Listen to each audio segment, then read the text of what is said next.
They said she was broken, damaged goods, a woman whose womb would never quicken with life. In 1878, Silver Creek, that whisper was a death sentence, socially, romantically, completely. But Evelyn Moore didn't know that one cowboy with Texas dust on his boots and kindness in his sky-blue eyes would prove them all wrong. This is the story of how love rewrote destiny, how faith conquered medicine, and how a barren woman became a mother of four. Stay until the end and comment what city you're watching from.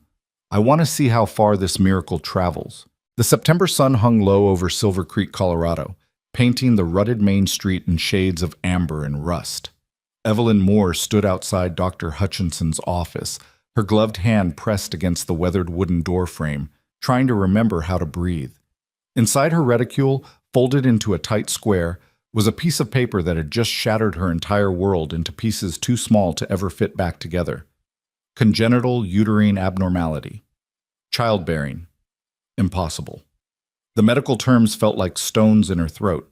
She'd read them 3 times, her eyes tracing the doctor's cramped handwriting as if repetition might change the meaning, might somehow transform that brutal diagnosis into something she could survive. But the words remained unchanged, as immovable as the Rocky Mountains looming beyond the town's edge. 24 years old, and her future had just been amputated. Evelyn forced herself to step away from the door, to place one foot in front of the other on the wooden boardwalk. Her boots, practical brown leather, slightly scuffed at the toes, made hollow sounds that seemed too loud in the afternoon quiet. Mrs. Henderson was sweeping the porch of the general store. She looked up, her weathered face creasing into what might have been sympathy or might have been curiosity. In a town like Silver Creek, the two were often indistinguishable. "Miss Moore," the older woman called out. "You feeling poorly? You look a bit peaked." Evelyn manufactured a smile, pulling it across her face like a curtain. "Just the autumn chill, Mrs. Henderson. Nothing a hot cup of tea won't cure." It was a lie, of course, but lies were currency in small towns, and Evelyn had just learned she'd be spending them for the rest of her life. She walked past the saloon, where piano music tinkled through the swinging doors, past the livery stable with its familiar smells of hay and leather and horse sweat, past the church with its white steeple piercing the darkening sky like an accusation. Her small cottage sat at the edge of town, near the schoolhouse where she taught, a tidy building with yellow curtains she'd sewn herself and a garden she tended with the same care she gave her students. Inside, the silence was absolute. Evelyn set her reticule on the kitchen table, removed her hat with its modest ribbon, and finally, allowed herself to collapse into the Windsor chair her father had made before he died. The sob that tore from her throat sounded animal, raw, nothing like the controlled voice she used to teach multiplication tables and proper penmanship to Silver Creek's children. Other people's children. Always other people's children. She pressed her fist against her mouth, trying to contain the grief, but it was like trying to hold back a flood with a teacup. 24 years of dreaming, of imagining a daughter with her mother's dark hair, a son with his father's laugh, a house filled with the chaos and joy of family. All of it dissolved in the space of one medical examination. Dr. Hutchinson had been kind in his way. He was a stern man with gray mutton chops and hands that smelled of carbolic acid, but his voice had been gentle when he delivered the news. "Miss Moore," he'd said, gesturing for her to sit down after the examination. "I'm afraid the news is not what we hoped." She'd known immediately. Something in his tone, in the way he couldn't quite meet her eyes. "Tell me plainly, doctor. I'm not a delicate flower." He'd appreciated that, she could tell. "Your uterus is malformed. It's a condition you were born with, nothing you did or didn't do. But it means—" He'd paused, choosing his words carefully. "It means that conception is extraordinarily unlikely, and even if it were to occur, carrying a child to term would be virtually impossible." Virtually? She'd seized on that word like a drowning woman grabbing driftwood. "Miss Moore," his voice had been firmer then, almost stern, "I would be doing you a grave disservice to offer false hope. In 30 years of practice, I've seen this condition perhaps 5 times. Not one of those women ever bore a child. You need to prepare yourself for a life without motherhood." A life without motherhood. In 1878, in a frontier town where women were valued primarily for their ability to populate the territory, that was tantamount to being told she had no value at all. Now, alone in her kitchen, Evelyn let herself cry until her throat was raw and her eyes burned. She cried for the children she'd never hold, for the lullabies she'd never sing, for the future she'd spent years constructing in her imagination, brick by careful brick, only to watch it crumble to dust. When the tears finally subsided, leaving her hollow and aching, she stood and moved mechanically through her evening routine. She lit the lamps. She stoked the fire in the cast-iron stove. She put the kettle on for tea she didn't want. Through her kitchen window, she could see lights beginning to glow in other houses, families gathering for supper, children being called in from play, the ordinary miracles of domestic life that would forever be closed to her. The knock on her door came just as the kettle began to whistle. Evelyn dabbed at her eyes with her apron, trying to erase the evidence of her breakdown. Just a moment. On her porch stood Sarah Bennett, her closest friend and fellow teacher at the school. Sarah was younger by 2 years, pretty in a wholesome way, with blonde braids and a spattering of freckles across her nose. She was also 6 months pregnant, her belly swelling beneath her practical gray dress. "Evelyn?"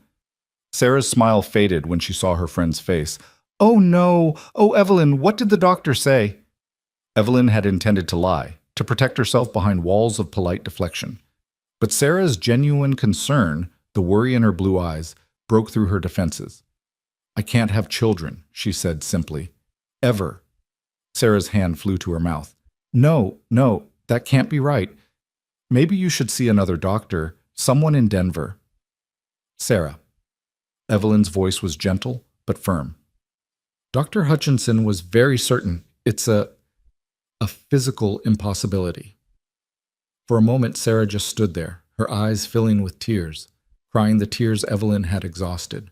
Then she stepped forward and wrapped her arms around her friend, her pregnant belly pressing between them like a reminder of everything Evelyn would never have. "I'm so sorry," Sarah whispered. "Evelyn, I'm so sorry." They stood like that for a long moment, on the threshold between the gathering darkness outside and the warm lamplight within. When they finally separated, Evelyn managed a wan smile. "Come in. The tea is ready, and I'd rather talk about anything else. How are you feeling? Is the baby still keeping you up at night?" Sarah followed her inside, chattering about her pregnancy symptoms with a new self-consciousness, clearly trying to be sensitive. Evelyn appreciated the effort, even as each mention of morning sickness and baby kicks felt like a small blade between her ribs. They sat at the kitchen table, teacups cradled in their hands, and talked about school matters, about the new family that had moved in above the hardware store, about Mrs. Thornton's scandalous new hat with its excessive feathers, normal things, safe things. But eventually Sarah's innate honesty couldn't be contained. "Evelyn, what will you do?" "Do?" Evelyn set down her cup carefully. "I'll do what I've always done. I'll teach. I'll grade papers and plan lessons and help children learn to read. I'll tend my garden and attend church socials and— Will you tell people?" The question hung in the air between them. Evelyn looked down at her hands, at the ink stains on her fingers from that afternoon's spelling tests, from the life she'd built for herself independent of marriage and motherhood. "I don't know," she admitted. "Part of me wants to keep it private, to maintain some dignity. But in a town this size, She laughed without humor. "Dr. Hutchinson's wife is the biggest gossip in 3 counties. By tomorrow afternoon, everyone will know that the school teacher is barren." Sarah winced at the word, but didn't contradict it. They both knew how small-town social dynamics worked. "Maybe it won't be as bad as you think," Sarah offered weakly. But it was worse. By Sunday morning, when Evelyn walked into the First Presbyterian Church for services, the whispers followed her like a cold wind. She could feel eyes on her back, hear the soft murmurs that died when she passed. Mrs. Carlyle actually moved her skirts aside when Evelyn slid into a pew, as if infertility were contagious. Reverend Thomas preached about Ruth and Naomi, about faithfulness in difficult circumstances, and Evelyn wondered if he'd chosen the text specifically for her benefit. When they stood to sing Amazing Grace, she kept her voice low, not wanting to draw attention. After the service, as the congregation gathered on the church steps in the autumn sunshine, Evelyn found herself suddenly alone. Women who usually sought her out to discuss their children's progress in school now clustered in groups that closed ranks when she approached. She stood by the white picket fence pretending to admire the late-blooming roses and tried to ignore the burning in her eyes. "Such a shame," a voice carried clearly across the yard. Mrs. Patterson, the banker's wife, speaking to a cluster of other matrons. "And she's a nice enough girl. Pretty, too. But what man would want a wife who can't give him children?" "It's God's will," Mrs. Thornton added, her voice dripping with false piety. "Perhaps there's some sin that hasn't been repented." Evelyn's hands clenched in her skirts. She wanted to scream, to rage, to ask what sin a child could commit that would warrant such punishment. Instead, she turned and walked away with measured steps, her head high, refusing to give them the satisfaction of seeing her break. She made it home before the tears came again. The following days established a pattern that would define Evelyn's autumn. At school, she threw herself into teaching with renewed fervor, staying late to prepare elaborate lessons, organizing a spelling bee that had the whole town talking. Her students adored her, bringing her wildflowers and crude drawings, their innocent affection a balm to her wounded spirit. But outside the schoolhouse, the isolation deepened. Invitations to social gatherings dried up. Women who had been friendly now offered tight-lipped smiles and hurried past. Even Sarah, pregnant and sympathetic, found herself pulled away by other expectant mothers, included in a sisterhood that Evelyn could never join. The men were worse in their way. The unmarried ones who had previously shown interest, farmers and shopkeepers and ranch hands, now avoided her as if she were cursed. The married ones looked at her with a mixture of pity and relief that they hadn't made the mistake of courting her. In the general store one afternoon, Mr. Peterson, a widower with 2 young sons, had been on the verge of asking if she'd accompany him to the harvest dance. She'd seen it in his face, the way he'd worked up his courage. But then Mrs. Henderson had bustled over, had whispered something in his ear, and his expression had changed from hopeful to awkward. He'd made a hasty excuse and left, his purchases abandoned on the counter. Mrs. Henderson had given Evelyn a look that was equal parts sympathy and satisfaction. "It's for the best, dear. A man with motherless boys needs a woman who can give him more children. It wouldn't be right to mislead him." Evelyn had bought her flour and sugar and left without responding, her throat too tight for words. October arrived with frost on the windows and a coldness that had nothing to do with the weather. Evelyn found herself retreating more and more into her cottage, into her books and her lesson plans. She read late into the night, Shakespeare and Dickens and Austen, stories of women whose worth wasn't measured solely by their ability to bear children. She wrote long letters to her sister in Boston, carefully omitting the details of her diagnosis, painting a picture of her life that was lonely but not tragic. At school, she discovered that her students had begun treating her differently too. Not the children themselves, they were still loving and eager to please, but their parents had clearly spoken to them.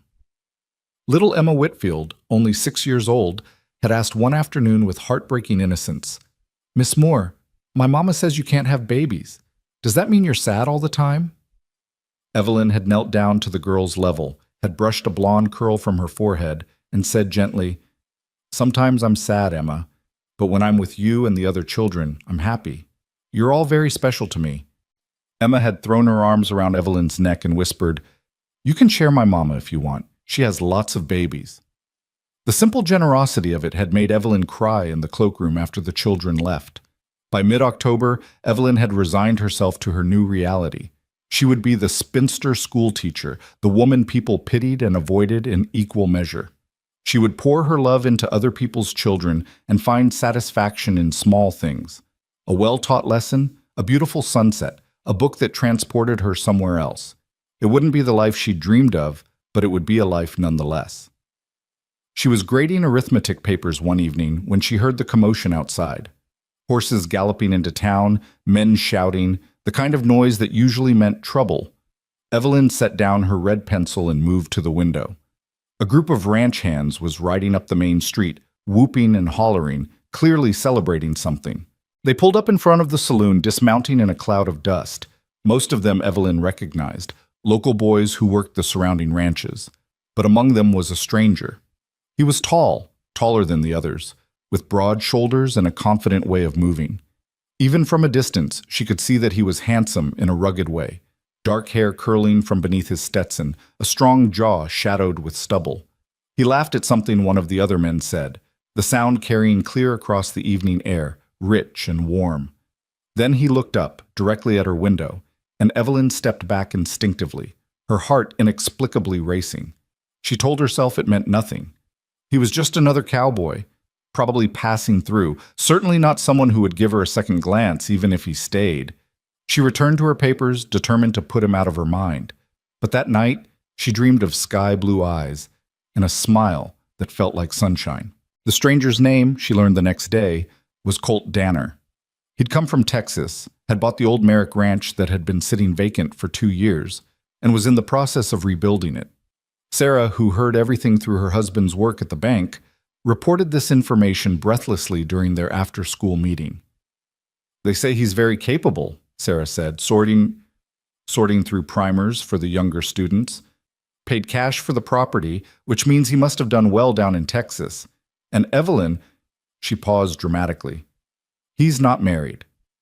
Evelyn didn't look up from the attendance book she was updating. "Good for him. I'm sure every eligible woman in town will be throwing herself at his feet." "That's not what I meant." Sarah's voice was gentle. "I just thought you might want to know." "Sarah," Evelyn set down her pen and met her friend's eyes. "I appreciate what you're trying to do. But we both know that no man, especially not a successful rancher looking to build a future, is going to be interested in a woman who can't give him children. It's pointless to even think about it." Sarah opened her mouth to argue, then closed it again, her face falling, because they both knew Evelyn was right. The harvest fair arrived at the end of October, transforming the town square into a riot of color and activity. Despite her isolation, Evelyn attended. It was expected of her as the school teacher, and besides, she'd helped several of her students prepare entries for the children's competitions. She wasn't going to let her personal misery rob them of her support. The square was crowded with townsfolk admiring prize pumpkins and quilts, sampling preserves and pies, watching children race and play. A fiddler was tuning up for the evening dance, and the air smelled of wood smoke and cinnamon and the peculiar dusty sweetness of autumn. Evelyn moved through the crowds, complimenting her students' entries, making polite conversation with parents who were civil, if not warm. She was judging the children's drawing competition when she heard a commotion behind her. "Higher, Mr. Danner! I want to touch the sky!" She turned to see the tall stranger, Colt Danner, with little Tommy Henderson perched on his shoulders, both of them laughing as Tommy stretched his arms toward the sky. The boy's mother stood nearby, smiling indulgently, apparently unconcerned about her son's rough play with a relative stranger. As Evelyn watched, Colt swung Tommy down and immediately found himself surrounded by other children, all clamoring for their turn.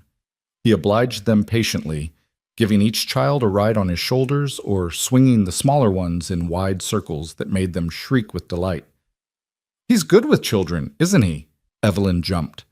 Mrs. Henderson had appeared at her elbow, watching her son play with approval. "Mr. Danner just arrived in town, but already the children have taken to him. That's always a good sign of a man's character, I say." Before Evelyn could respond, disaster struck. Young Tommy, in his excitement, had climbed onto a hay bale and launched himself at Colt, who caught him easily, but in doing so knocked into Mrs. Patterson, the banker's wife.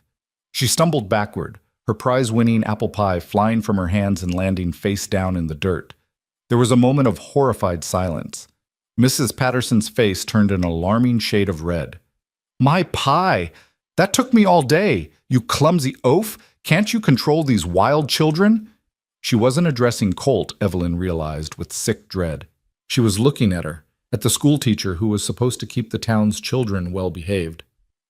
"I apologize, Mrs. Patterson," Evelyn began, stepping forward. "It was an accident that wouldn't have happened if you maintained proper discipline," Mrs. Patterson snapped. "But then, what can we expect? A woman who can't even manage to—" "Ma'am." Colt's voice cut through her tirade, quiet, but with an edge of steel. "The fault was mine. I should have been more careful." He pulled several bills from his pocket and offered them to her. "Please, allow me to compensate you for the pie." Mrs. Patterson looked between the money and Colt, clearly torn between indignation and greed. Greed won. She snatched the bills and stalked away, muttering under her breath. Colt knelt down to Tommy, who looked near tears. "Hey now, partner, no harm done. But maybe we should save the flying lessons for another day, yeah?" Tommy nodded miserably, then ran to his mother. The other children had scattered, the festive mood broken. Colt stood, brushing hay from his pants, and for the first time his eyes met Evelyn's directly. Up close, they were indeed sky blue, bright and clear, with smile lines at the corners that suggested he laughed often. But right now they held only concern. "You all right, ma'am? Old Bat had no right to speak to you like that." Evelyn found herself momentarily speechless. When was the last time someone had defended her? Yes, I'm fine. Thank you for intervening and for not letting Tommy take the blame." Colt shrugged. "Wasn't the boy's fault. He was just having fun." He tilted his head, studying her with an intensity that made her pulse quicken. "You're the school teacher, Miss Moore, right?" "That's right." "Heard a lot about you. Folks say you're the best teacher this town's ever had." Evelyn's laugh was bitter. "Folks say a lot of things." Something in her tone made his expression shift, become more serious. He opened his mouth to respond, but before he could, Sarah appeared at Evelyn's side, slightly breathless. "Evelyn, there you are. I need your help with—" She noticed Colt and stopped short, her eyes widening. "Oh, Mr. Danner, I didn't mean to interrupt." "No interruption, ma'am. I was just introducing myself to Miss Moore." He tipped his hat to both women. "Ladies, enjoy the fair." He walked away, his long strides carrying him toward the livestock pens, and Sarah immediately grabbed Evelyn's arm. "He was talking to you. Did you see the way he looked at you?"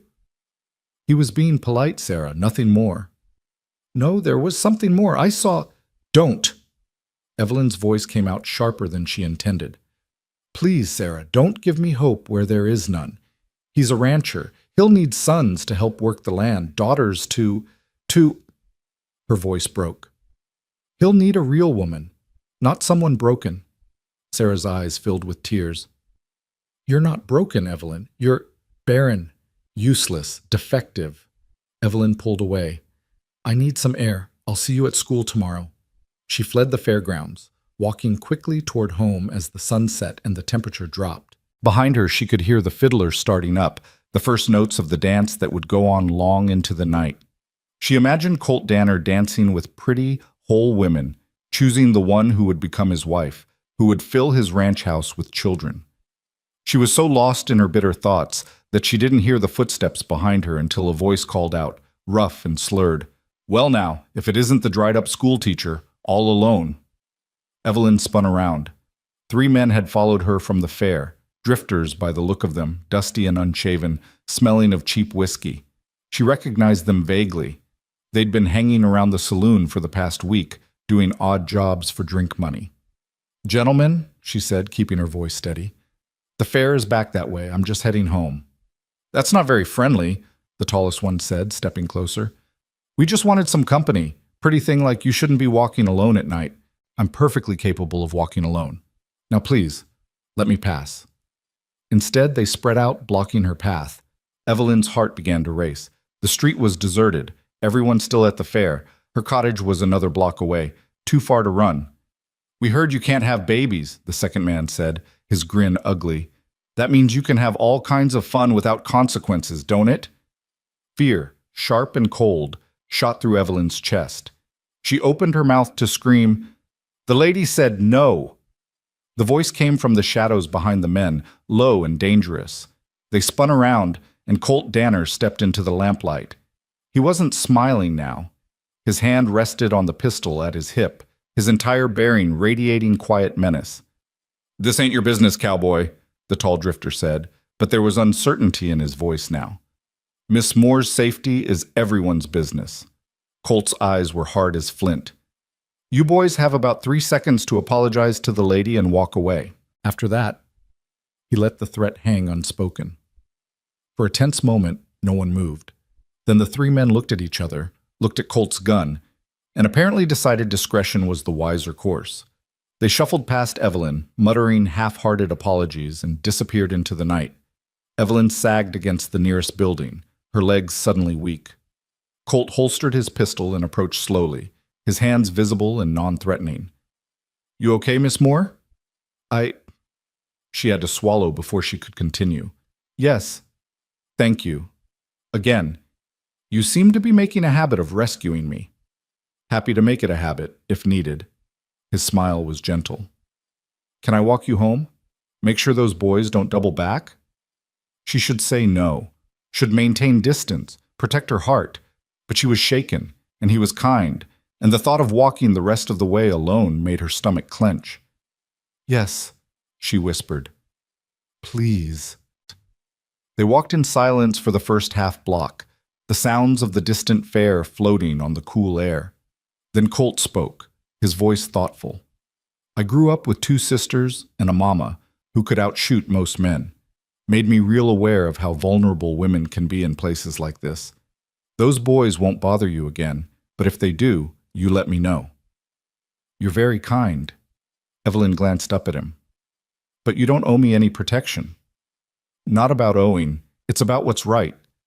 They reached her cottage, its yellow curtains glowing warmly in the windows.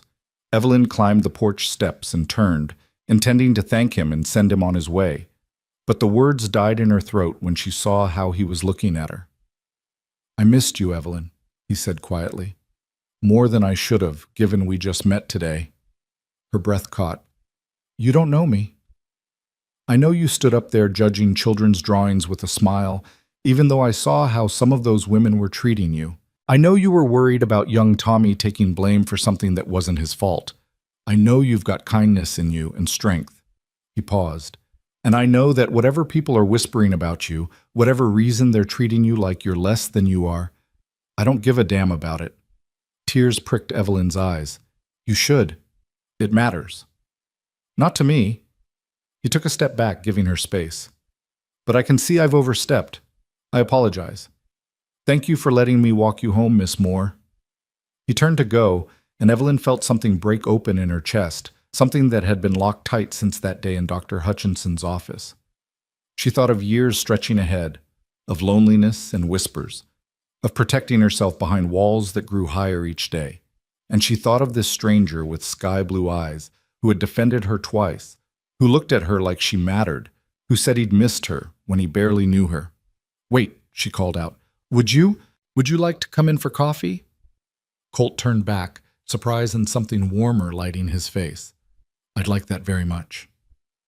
And as Evelyn opened her door and welcomed him into her small cottage, into the life she'd been certain would remain forever empty, she felt the first fragile flutter of something she'd thought was dead.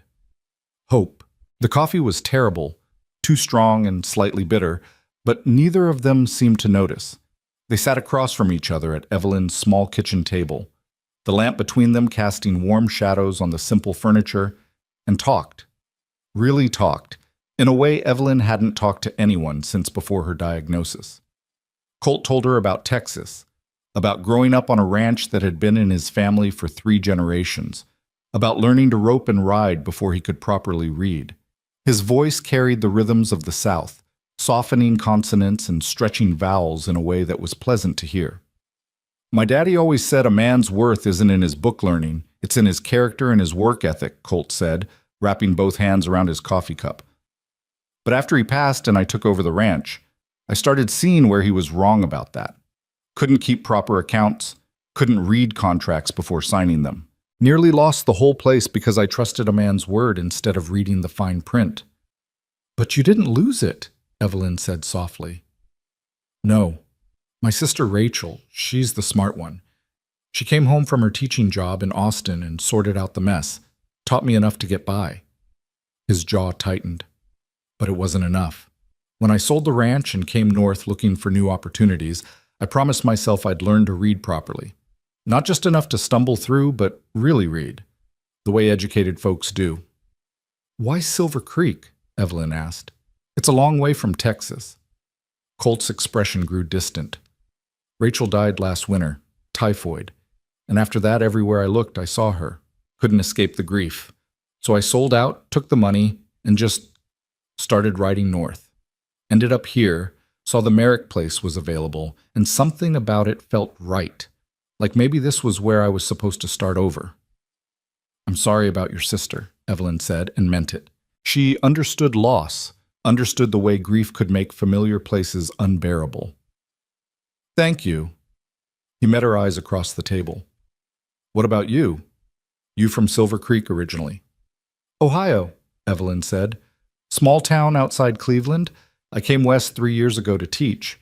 My father had died, my mother had remarried, and I wanted, I don't know, adventure, I suppose? Independence? A life that was mine. Seems like you got that, Colt said. Heard nothing but good things about your teaching. Evelyn's laugh was hollow. Teaching is the only thing people approve of. Everything else about me is apparently deficient. The bitterness in her voice made Colt lean forward. What happened, Evelyn? What are they whispering about? She should deflect, should protect herself, but something about the genuine concern in his sky-blue eyes, the way he'd defended her twice already, made her want to trust him. And more than that, he was tired of carrying the secret alone, tired of the weight of it. I saw Dr. Hutchinson a month ago, she said quietly, her eyes fixed on her coffee cup. I'd been having some pain, some irregularities. He examined me and told me that I'm unable to have children. Something wrong with my womb. A defect I was born with. She heard Colt draw in a breath, but she couldn't look up, couldn't bear to see pity or disgust in his face. Dr. Hutchinson's wife is the biggest gossip in the territory, she continued, her voice steady despite the tears threatening. Within days, everyone knew. And in a town like this, a woman who can't provide children is worthless, damaged goods. I've been watching potential suitors vanish, watching women exclude me from their gatherings, watching people look at me with pity or contempt or both. She finally raised her eyes to his. So now you know. I'm the barren schoolteacher. That's what they call me when they think I can't hear.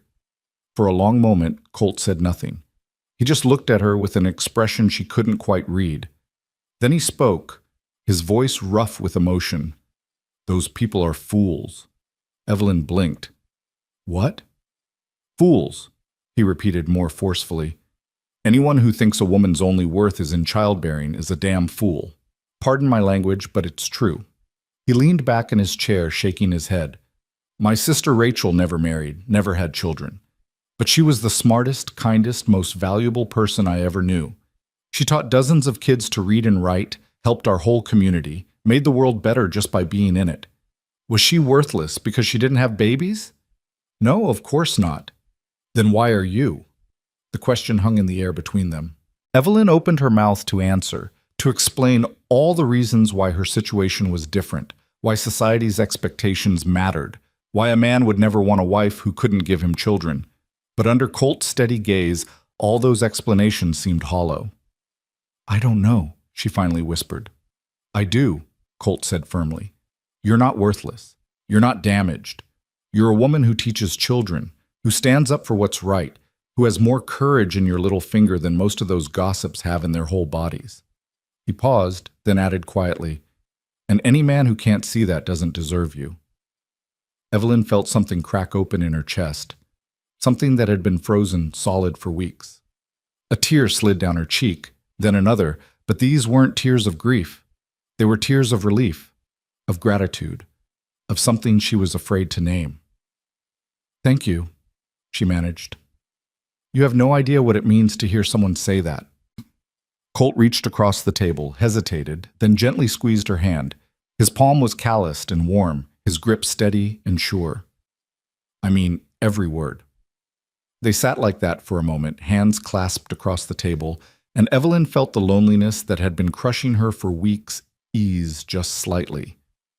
Here was someone who knew her secret and hadn't run, who had looked at her brokenness and seen value instead of deficiency. It was dangerous, this feeling, but she was too tired to fight it. Colt released her hand and cleared his throat. I should let you get some rest, but I meant what I said earlier, about missing you. I'd like to see you again, if you're willing. Why? The question escaped before Evelyn could stop it. Why me? You're new in town. You could court any woman here. I don't want any woman, Colt interrupted gently. I want to get to know you, if you'll let me. Evelyn thought about warning him off, about protecting him from the social consequences of associating with her. But the selfish part of her, The lonely part that was so tired of being alone won out. "I'd like that," she said. The smile that broke across Colt's face was like sunrise. "Good. Then how about this? I still need to learn to read properly. Would you consider tutoring me? I'd pay your regular rate, of course." "You don't need to pay me. I insist. This would be business, proper lessons. Though, his smile turned slightly mischievous. "I wouldn't object to more coffee afterward, even if it is terrible." Evelyn laughed, actually laughed, for the first time in weeks. "My coffee is not terrible. Ma'am, I've drunk trail coffee made from grounds used 3 times over, and I can honestly say this is worse." "Get out of my house," Evelyn said, but she was smiling. Colt stood, retrieving his hat from where he'd hung it by the door. "When should I come for my first lesson? Thursday afternoon? After school?" "Thursday it is." He settled his hat on his head, then paused at the door. "Evelyn, those men earlier, if they or anyone else bothers you, you let me know. Promise me." "I promise." "Good night, then." "Good night, Colt." After he left, Evelyn sat in her quiet kitchen for a long time, her cold coffee forgotten, her hand still warm where he'd held it.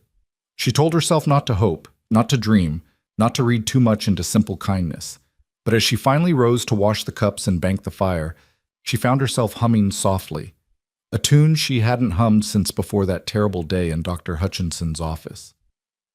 The next morning at school, Evelyn found herself watching the clock more than usual, anticipating Thursday with an eagerness that felt both thrilling and terrifying. Her students noticed the change in her mood, responding to her renewed energy with enthusiasm. Even little Emma Whitfield commented that Miss Moore seemed happy again.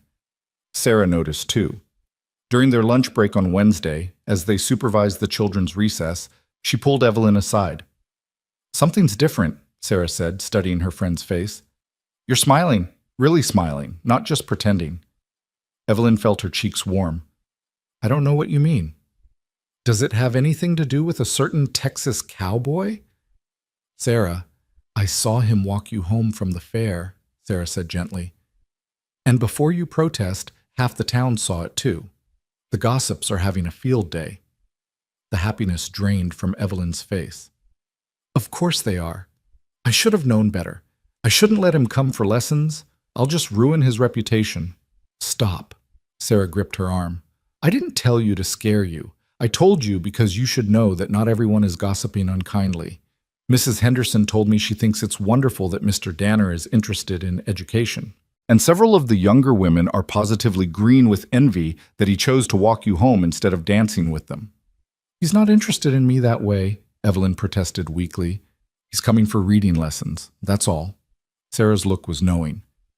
"If you say so. But Evelyn, even if he is just coming for lessons, let yourself enjoy it. You deserve some happiness." Thursday afternoon arrived with agonizing slowness.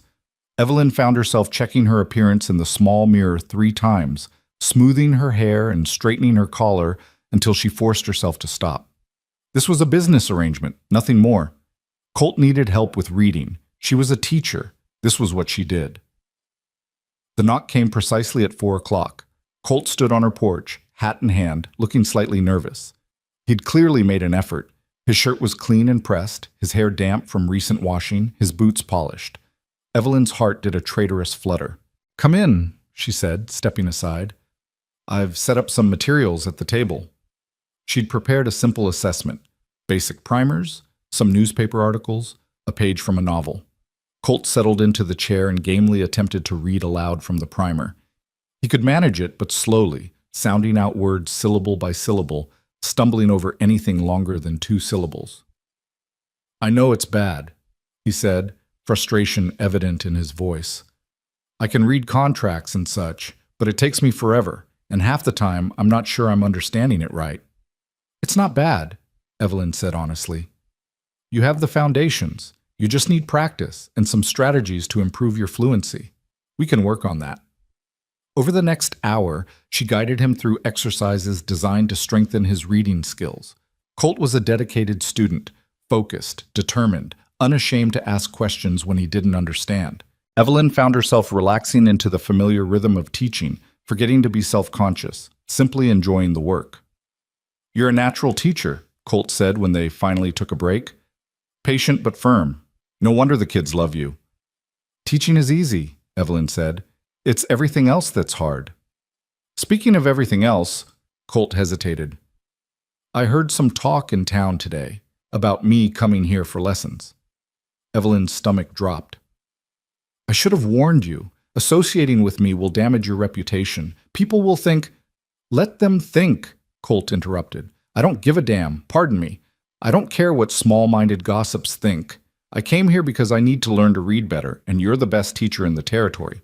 That's all the justification I need. But no buts.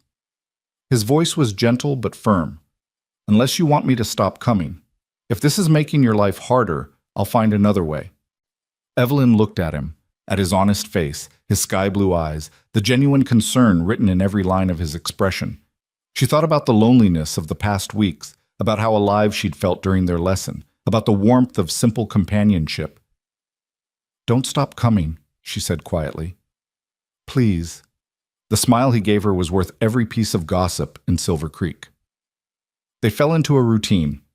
Twice a week, Tuesday and Thursday afternoons, Colt came for his lessons. They worked on reading comprehension, on expanding his vocabulary, on building his confidence with written material. He was a quick study, soaking up knowledge with the hunger of someone who'd been denied it too long. And after each lesson, they had coffee. Terrible coffee that became a running joke between them, and talked about everything and nothing, about his ranch and her school, about books and horses and dreams, about his childhood in Texas and hers in Ohio, about Rachel and about Evelyn's father, about loss and hope, and starting over. Slowly, carefully, they built a friendship that felt more precious than gold. But Silver Creek's gossips didn't sleep. The whispers grew louder, more pointed. Mrs. Patterson loudly wondered what kind of lessons were really happening in that cottage. Mr. Henderson, the store owner, made pointed remarks about impropriety. Even Reverend Thomas spoke from the pulpit about the importance of maintaining appearances and avoiding the near occasion of sin. Evelyn tried to ignore it, but the constant scrutiny wore on her. She found herself looking over her shoulder, jumping at shadows, wondering if her attempt at happiness was selfish and wrong. 3 weeks into their lessons, Evelyn made a decision. When Colt arrived for his Thursday session, she met him at the door with resolve written on her face. We need to stop, she said without preamble. The lessons, all of it. Colt's expression darkened. What happened? Nothing happened. That's the problem. Evelyn wrapped her arms around herself. You don't see it because you're new here, because you're a man. But I see how people look at us, at me. They think we're... She couldn't finish the sentence. They think we're courting, Colt said flatly. They think I'm fool enough to pursue a woman who can't give me children. The bluntness of it made Evelyn flinch. Yes. And that bothers you? It should bother you. You're trying to establish yourself here, build a ranch, become part of this community. Being associated with me will only hurt your chances of what? Colt's voice was sharp now, frustrated. Of being accepted by people whose approval I don't want? Of courting some vapid woman who meets their standards but whom I have no interest in? Evelyn, I don't care what they think. You should care, because in 6 months or a year, you'll realize they're right. You'll want a family, children to inherit your ranch, and you'll resent me for wasting your time. Don't tell me what I'll want, Colt interrupted, his voice rising. Don't put words in my mouth or thoughts in my head. If I'm wasting my time, that's my choice to make, not yours. They stared at each other across the porch, both breathing hard, the air charged with emotion. Then Colt seemed to deflate, running a hand through his hair in frustration. I'm sorry, he said more quietly. I shouldn't have yelled. But Evelyn, I need you to understand something. He took a step closer, his eyes intense. These past few weeks, coming here, learning from you, talking with you, it's been the best part of my days, maybe the best part of my time in Colorado. And I'll be damned. Sorry, I'll be blessed if I let a bunch of gossips take that away from us. But what about later?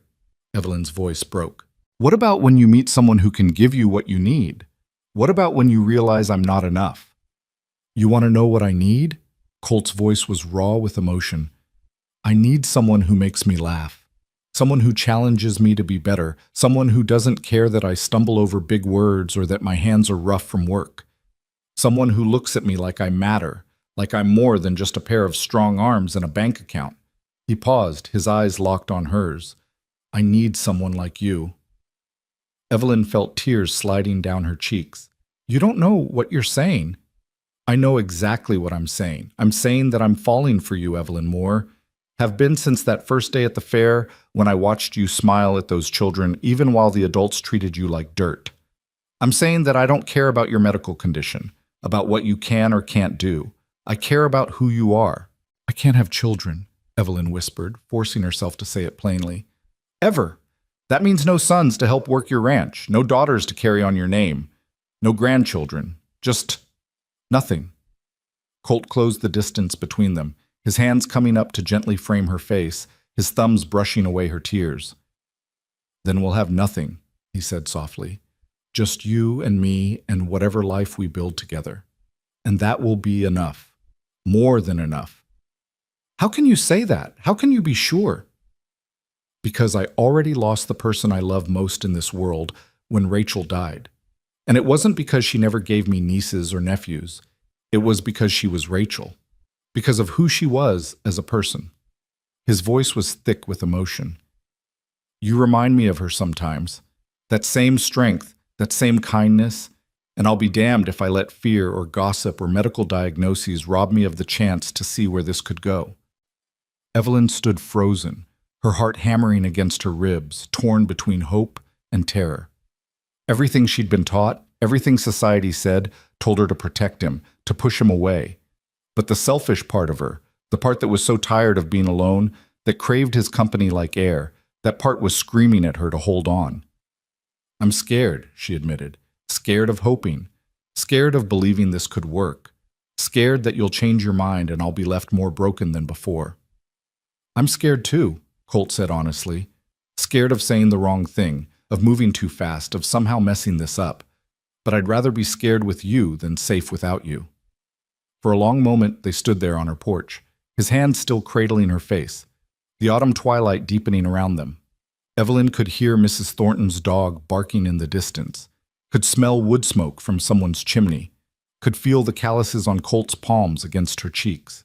And then, before she could talk herself out of it, before fear could win, she rose up on her toes and kissed him. It was soft and tentative and tasted of salt from her tears. Colt made a sound low in his throat and pulled her closer, deepening the kiss, his arms coming around her like he was afraid she'd disappear. Evelyn melted against him, feeling safe and wanted and valuable for the first time since that horrible day in the doctor's office. When they finally broke apart, both breathless, Colt rested his forehead against hers. So, he said, his voice rough, are we still stopping the lessons? Evelyn laughed, the sound watery but genuine. No, we're not stopping anything. Good, because I'm only halfway through that novel you assigned, and I need to know if the hero gets the girl. He does, Evelyn said softly, if he's patient and brave and willing to fight for her. Then I'll be all those things, Colt promised, for as long as it takes. After that evening, something fundamental shifted between them. They were careful. Colt always arrived and left at proper times. They kept the curtains open during lessons. They maintained decorum. But anyone with eyes could see the way they looked at each other, the way Colt found excuses to walk past the schoolhouse, the way Evelyn's face lit up when he appeared. The gossips worked themselves into a frenzy. Mrs. Patterson organized a delegation to speak with Reverend Thomas about the scandal. Mr. Henderson pointedly refused to serve Colt at the general store until his wife overruled him. Even some of Evelyn's students' parents began making noises about finding a new teacher for the next term. But something unexpected happened. For every person who condemned them, another defended them. Mrs. Henderson loudly proclaimed that she saw nothing wrong with a woman giving private lessons. And besides, Mr. Danner's intentions were clearly honorable. Sarah used her position as a well-liked young mother to quietly champion Evelyn's character, and several of the ranchers who'd done business with Colt reported that he was honest, hardworking, and a man of integrity. The town began to divide into camps, those who saw scandal and those who saw romance. And slowly, grudgingly, even some of the hardest critics began to soften. It was hard to maintain moral outrage when the supposed sinners were so clearly, genuinely happy. 6 weeks after their first lesson, Colt invited Evelyn to see his ranch. She accepted, riding out on a borrowed mare on a crisp November Saturday. The Merrick place, now the Danner Ranch, sat in a valley surrounded by golden hills. The house was small but solid, the barns newly repaired, the fences straight and true. Colt had clearly been working himself to exhaustion, but the pride in his voice as he showed her around was unmistakable. "It's not much yet," he said, leading her toward the main house. "But it's got good bones, and there's room to grow." The house was sparse, just the basics of bachelor living. But it was clean, and through the windows, Evelyn could see the spectacular view of the valley. She could imagine yellow curtains there, books on those shelves, warmth and life filling the empty spaces. "It's wonderful," she said honestly. "You've done so much already." "I had motivation," Colt said, moving to stand beside her at the window. "Wanted to have something established before I—" He trailed off, suddenly nervous. "Before you what?" Colt turned to face her, his sky-blue eyes serious. "Before I asked you a question I've been wanting to ask for weeks now." Evelyn's heart began to race. "Colt, let me say this," he interrupted gently. "Please, I've been practicing." She nodded, not trusting her voice. "Evelyn Moore, you are the smartest, strongest, most beautiful woman I've ever met. You make me want to be better, to read better, to think better, to live better. When I'm with you, I feel like I'm home in a way I haven't felt since before Rachel died." He took her hands in his. "I know we haven't known each other long. I know there will be people who disapprove. I know you think I don't understand what I'd be giving up, but I do understand. And I'm telling you, I don't care about any of that." Tears were already sliding down Evelyn's cheeks. "I'm not asking you to marry me," Colt continued. "Not yet. I know you need time to trust this, to trust me. But I'm asking permission to court you properly, openly, to let the whole damn town know that I'm pursuing you with honorable intentions. And when you're ready, if you're ever ready, I'd be honored to make you my wife." Evelyn couldn't speak past the lump in her throat. All the warnings, all the fears, all the logical reasons to say no, they all faded in the face of his earnest expression, his steady hands holding hers, his willingness to fight for her against an entire town's disapproval. "Yes," she finally managed. "Yes, you can court me. Properly, openly. And Colt, I'm already more ready than I should be." The kiss he gave her was different from their first, not tentative, but claiming, a promise and a declaration. When they finally broke apart, both were smiling. "Should we tell people?" Evelyn asked. "Make some kind of announcement?" Colt grinned. "Honey, I'm about to walk you through the middle of town on Sunday after church. With you on my arm and my intentions written all over my face, I think they'll figure it out." And he did exactly that. On Sunday, as the congregation filed out of the First Presbyterian Church, Colt Danner walked up to where Evelyn stood alone, offered her his arm, and escorted her down the church steps and through the town square in broad daylight. The whispers exploded like fireworks, but neither of them looked back. That evening, as Evelyn sat in her cottage trying to process the day's events, there was a knock on her door. She opened it to find not Colt, but Reverend Thomas. "Reverend," she said, surprised. "Please, come in." The elderly minister entered, his expression grave. Evelyn's stomach clenched, preparing for condemnation.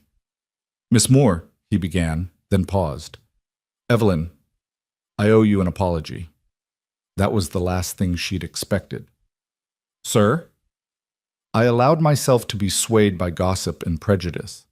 I stood in my pulpit and spoke about propriety and appearances when I should have been speaking about grace and compassion." He looked truly troubled. "Mr. Danner came to see me this week. He told me about his intentions toward you, asked for my blessing, and in our conversation he asked me something that's been troubling my conscience ever since." "What did he ask?" "He asked me to show him where in Scripture it says that a woman's worth is determined by her ability to bear children. He asked me to explain how condemning you for a medical condition you didn't choose aligns with Christ's teachings about loving the outcast and defending the vulnerable. Reverend Thomas shook his head. I couldn't answer him, because there is no such scripture. I've been allowing Old Testament tribalism to override New Testament grace. Evelyn felt tears threatening again. Thank you for saying that. I've called a meeting of the church elders for next week. We'll be addressing the treatment you've received from this congregation. It won't change everyone's minds overnight, but it's a start. He moved toward the door, then turned back. That young man loves you, Evelyn. It's written all over him, and I believe you love him too. I do, Evelyn admitted, saying it aloud for the first time. I love him. Then my blessing is yours, both of you. The Reverend smiled. Sometimes God's greatest gifts come in packages we didn't expect. After he left, Evelyn sat in her kitchen, her hands wrapped around a cup of coffee. Still terrible, she acknowledged with a smile, and thought about how much had changed in 2 short months. She'd gone from utterly alone to courted by a good man, from convinced her life was over to daring to hope it was just beginning. There would still be obstacles, she knew, still gossip and judgment and people who would never approve. The medical reality of her condition hadn't changed. She still couldn't have children, and that still hurt in quiet moments when she let herself think about it. But she had Colt. She had his steady presence, his unwavering support, his blue eyes that looked at her like she was precious. And maybe, just maybe, that would be enough. The knock on her door made her jump. When she opened it, Colt stood there, hat in hand, grinning. I know I wasn't supposed to come by tonight, he said, but I couldn't stay away. Had to make sure you were okay after today. Evelyn pulled him inside, stood on her toes, and kissed him soundly. When she pulled back, his eyes were dazed. I'm more than okay, she said. I'm happy. Genuinely, completely happy. For the first time in months. Good, Colt said, pulling her close. That's all I ever wanted. They stood there in her small kitchen, holding each other, while outside the November wind whispered through the streets of Silver Creek, carrying away the last of autumn's leaves and making room for whatever would come next. Winter arrived early that year, sweeping down from the mountains with a vengeance that turned Silver Creek into a world of white and crystal.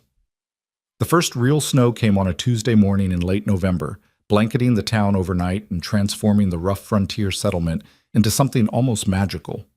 Evelyn woke to find her windows frosted in intricate patterns, and when she stepped outside to feed the chickens, the cold bit through her shawl with teeth sharp enough to make her gasp.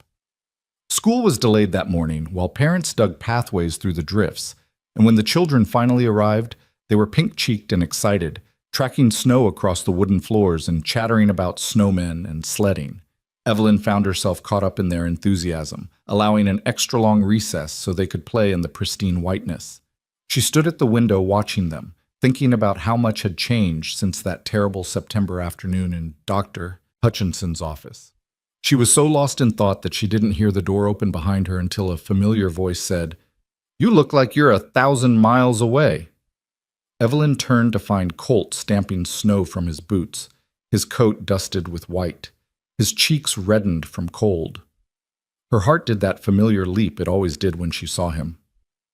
"What are you doing here?" she asked, moving toward him. "The roads must be terrible." "Wanted to make sure you were all right. This storm came up fast." He pulled off his gloves, flexing his fingers. "And I brought you something." From inside his coat, he produced a package wrapped in brown paper. Evelyn took it, curious, and carefully unwrapped it to reveal a book, a beautiful leather-bound edition of Jane Eyre. "Colt," she breathed, "this must have cost a fortune." "Ordered it from Denver weeks ago. Been waiting for it to arrive." He looked almost shy. "You mentioned once that it was your favorite, that your copy was falling apart. Thought you deserved a new one."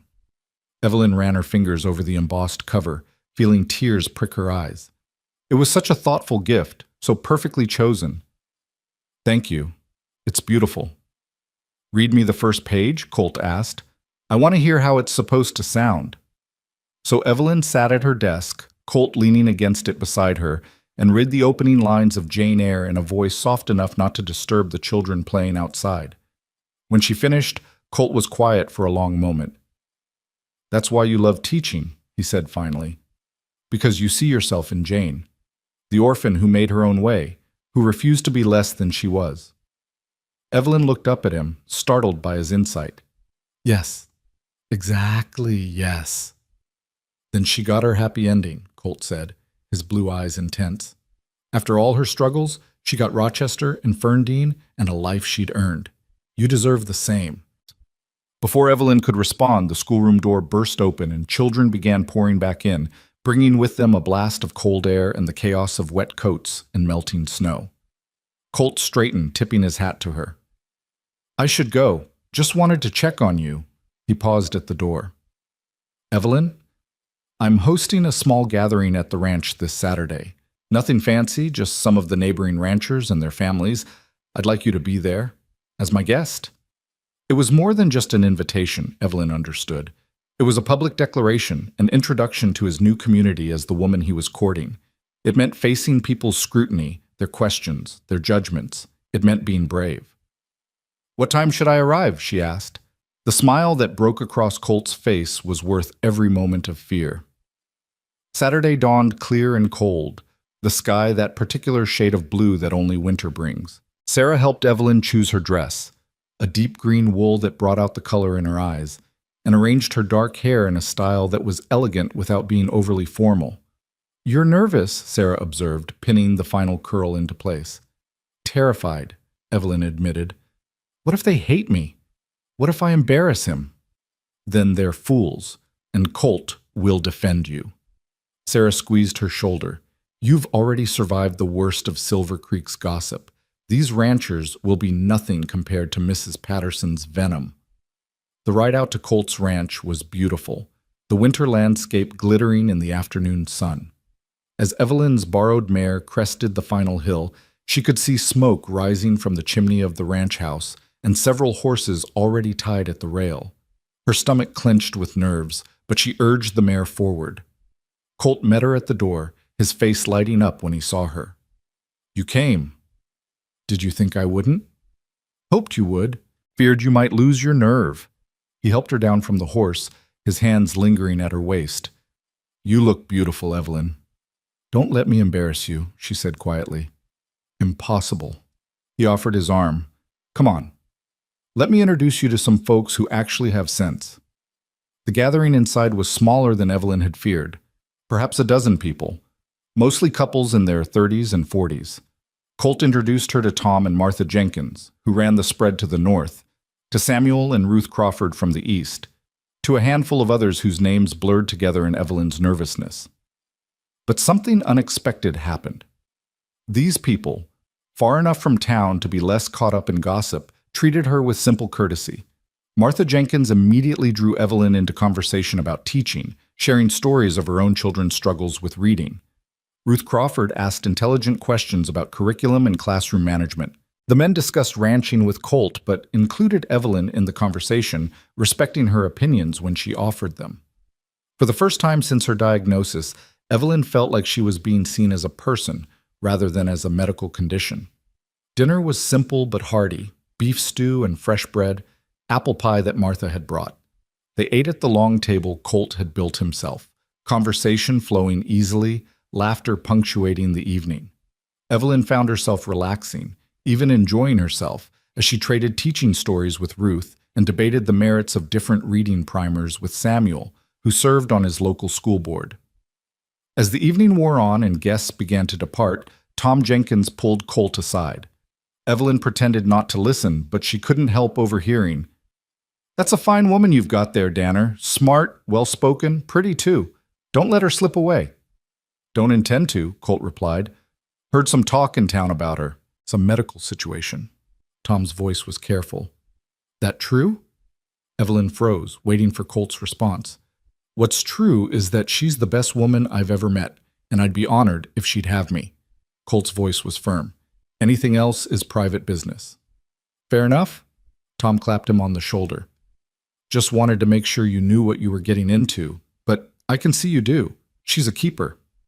After the last guest departed, Evelyn helped Colt clear the dishes, working in comfortable silence. When the kitchen was clean, he built up the fire and they sat together on the settee he'd moved in front of the hearth. "Thank you for tonight," Evelyn said softly. "Your friends were wonderful." "They liked you, I could tell." Colt pulled her closer, and she rested her head on his shoulder. "Tom said I'd be a fool to let you go." "Tom doesn't know about my condition. Tom knows I'm courting you seriously. That's all that matters to him." Colt tilted her chin up so she had to meet his eyes. "Evelyn, when are you going to believe that this doesn't change how I feel about you?" "I want to believe it. I do. But there are moments when I think about the future, about what you're giving up, and it terrifies me. What if 10 years from now you wake up and regret choosing me? What if you resent me for not being able to give you children?" "What if I don't?" Colt countered. "What if 10 years from now I wake up next to you and feel nothing but grateful? What if we build a life so full and rich that we never feel like something's missing?" "How can you be so certain?" "Because I know myself. Because I've thought about this from every angle. Because I watched my sister Rachel live a full, meaningful life without children of her own, and she never once seemed to regret it." He took Evelyn's hand, pressing it to his chest where she could feel his heart beating. "My heart doesn't care about biology or medical diagnoses. It just knows it wants you." Evelyn closed her eyes, letting his words wash over her. She wanted so desperately to believe, to trust, to leap into this future he was offering. But the fear was still there, a cold knot in her stomach. "I need time," she whispered. "I need to be sure I'm not being selfish, that I'm not trapping you in a marriage you'll regret." "Take all the time you need," Colt said gently. "I'm not going anywhere." The weeks that followed were a strange mixture of joy and tension. Colt's courtship continued. He walked her home from school, attended church services sitting beside her, took her on rides through the snowy countryside. With every public appearance, they faced scrutiny. Some of it was softening, particularly from people who saw how happy they were together. But some remained harsh, judgmental, convinced that their relationship was either scandalous or tragic. Mrs. Patterson, in particular, seemed determined to break them apart. She cornered Evelyn outside the general store one frigid December morning, her breath forming clouds in the cold air. "Miss Moore, I feel it's my Christian duty to warn you," she began, her voice dripping with false concern. "You're ruining that man's future. A rancher needs sons, needs a family to build a legacy. By encouraging his attentions, you're being selfish and cruel." Evelyn felt the familiar shame rising, but before she could respond, another voice cut in.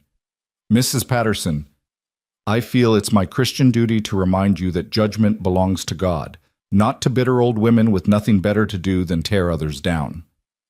Both women turned to see Mrs. Henderson standing in the doorway of the general store, arms crossed, her weathered face set in stern lines. "I was simply trying to," Mrs. Patterson began. "To meddle in business that's not yours," Mrs. Henderson interrupted. "I've known Evelyn Moore for 3 years, and she's a woman of character and integrity. If Colt Danner has chosen her, then he's chosen well. Now either buy something or move along. You're blocking my doorway." Mrs. Patterson huffed and stalked away. Mrs. Henderson turned to Evelyn with a gentler expression. "Don't let her poison your happiness, dear. That woman's been bitter since her own husband left her 20 years ago. She can't stand seeing others find joy." "Thank you," Evelyn managed. "You didn't have to defend me." "Course I did. You're part of this community, same as anyone. And for what it's worth, I think you and that cowboy make a fine pair." Mrs. Henderson smiled. "He looks at you like you hung the moon."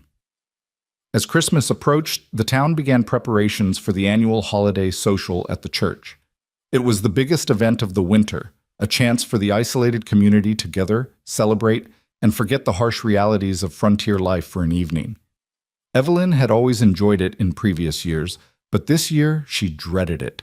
It would be her and Colt's first major public appearance as a couple, and she knew the gossips would be watching their every move.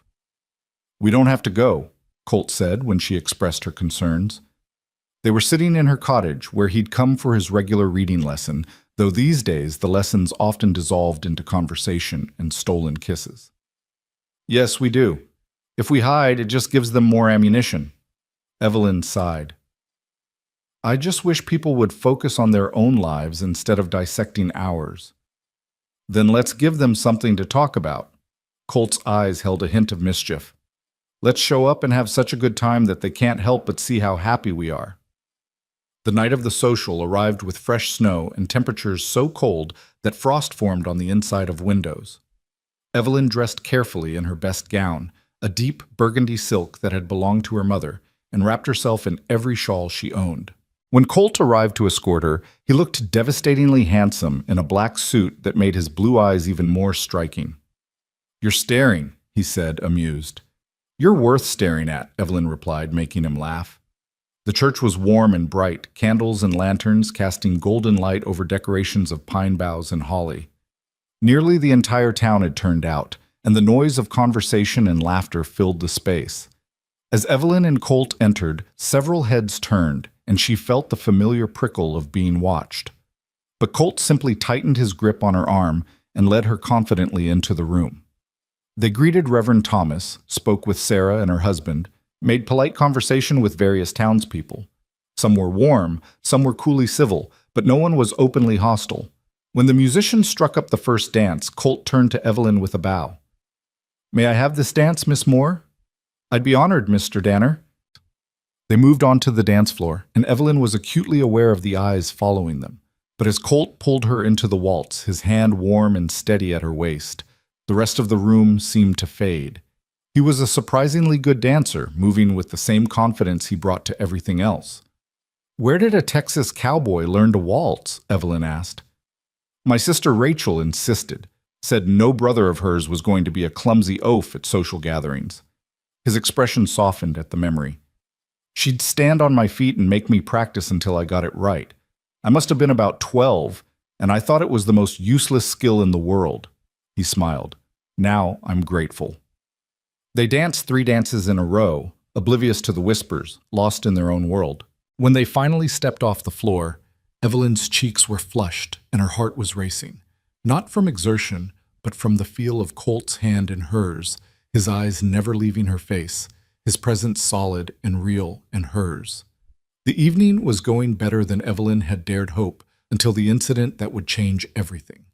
She had gone outside for a breath of air, the church having grown warm and stuffy with so many bodies. The night was crystal clear, stars brilliant in the black sky, her breath forming white clouds. She stood on the church steps, wrapped in her shawls, thinking about how much her life had changed in 3 short months. She was so lost in thought that she didn't hear the men approaching until one of them spoke. "Well, well, the Baron's schoolteacher, all alone."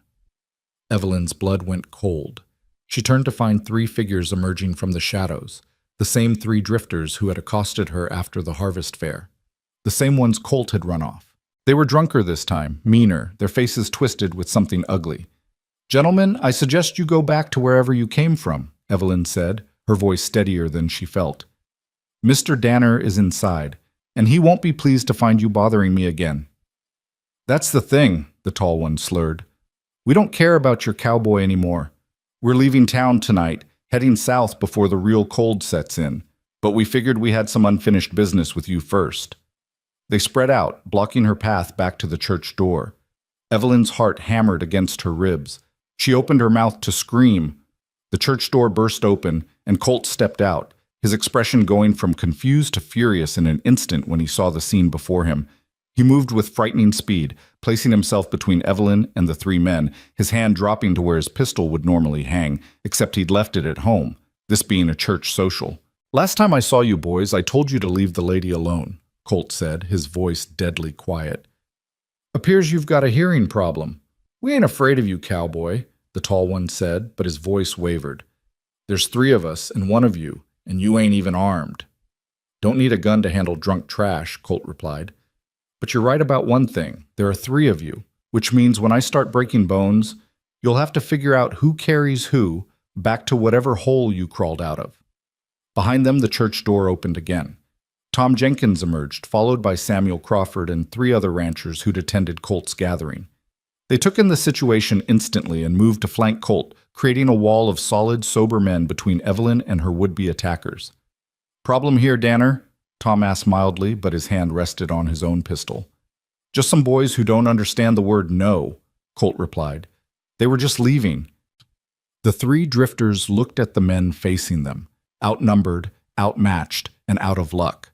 The fight went out of them like air from a punctured balloon. They backed away, muttering curses, and stumbled off into the darkness.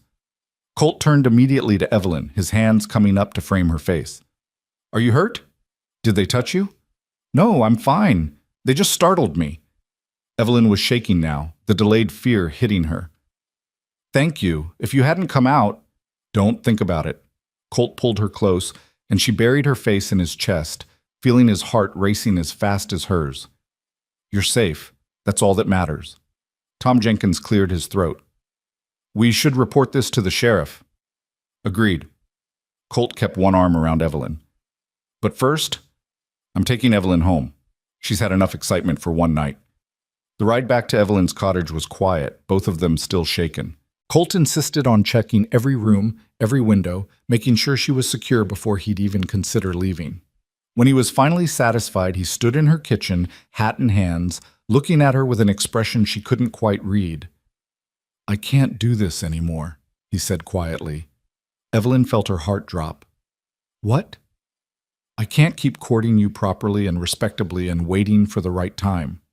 He crossed to her in 2 strides, taking her hands in his. "Tonight, when I saw those men threatening you, all I could think was that if something happened to you, if I lost you before I'd told you everything in my heart, I'd never forgive myself." "Colt, let me finish, please." He took a shaky breath. "I love you, Evelyn.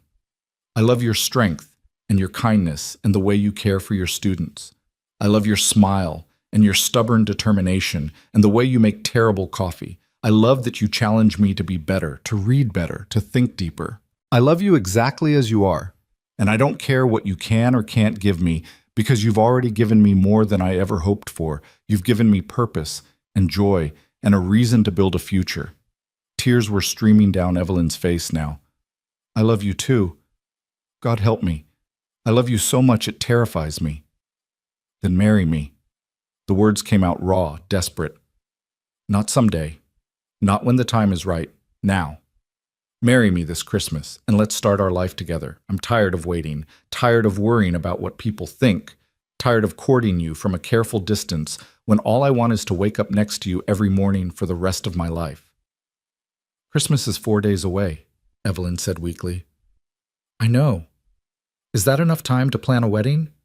Evelyn looked at him, at his sky-blue eyes blazing with emotion, at his strong hands holding hers, at the future written in every line of his face. She thought about all the reasons to say no, all the logical arguments against rushing into marriage, and then she thought about those men in the darkness, about how quickly everything could change, about how precious and fleeting happiness could be. "Yes," she said, "yes, I'll marry you. This Christmas, 4 days from now, in front of God and everyone. Yes." Colt let out a sound that was half laugh, half sob, and kissed her with an intensity that made her dizzy. When they finally broke apart, both were crying and laughing at the same time. "I should go," Colt said reluctantly.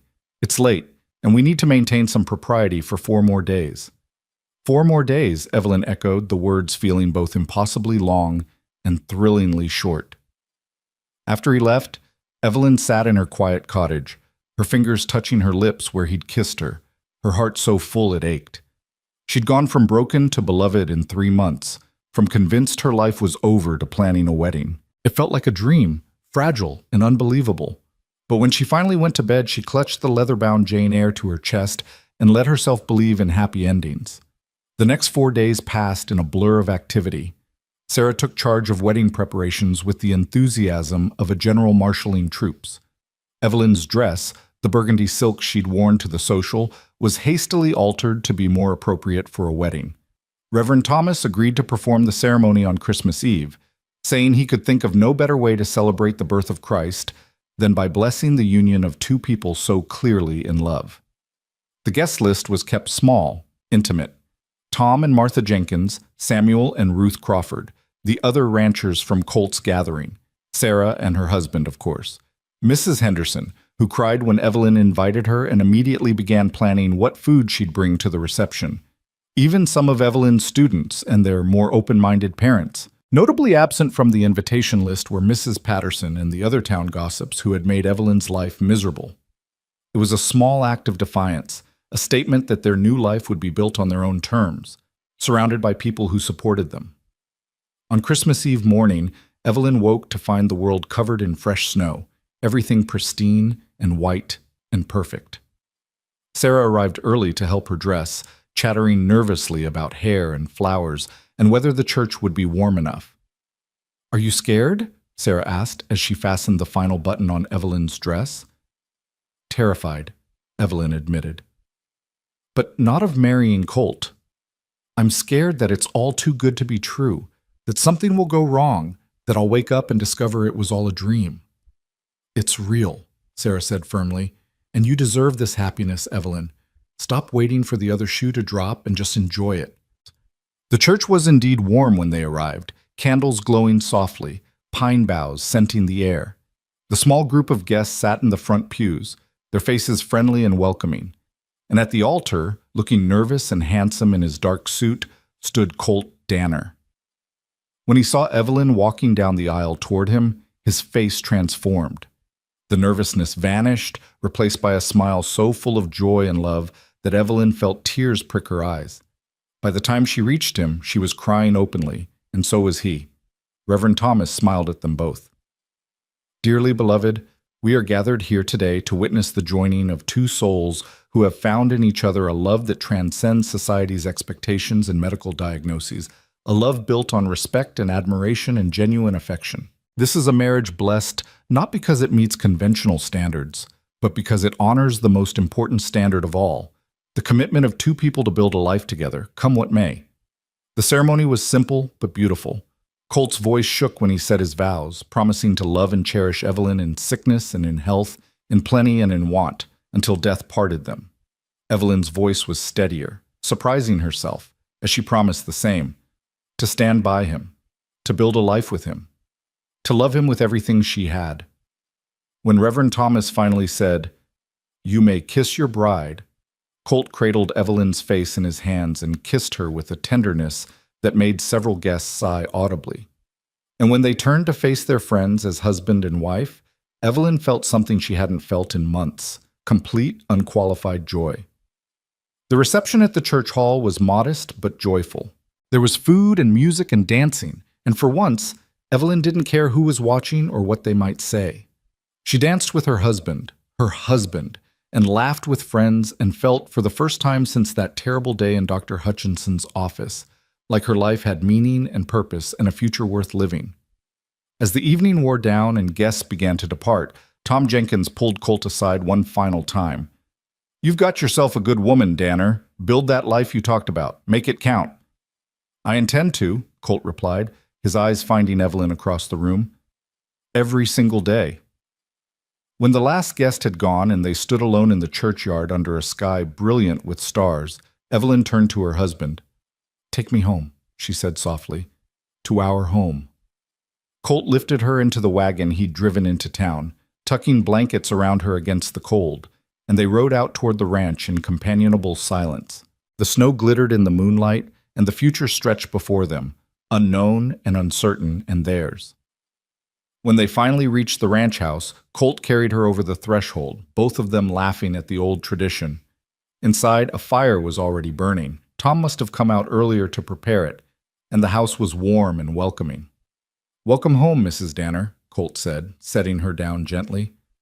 "Home," Evelyn repeated, testing the word. It felt right, perfect, complete. Yes, home.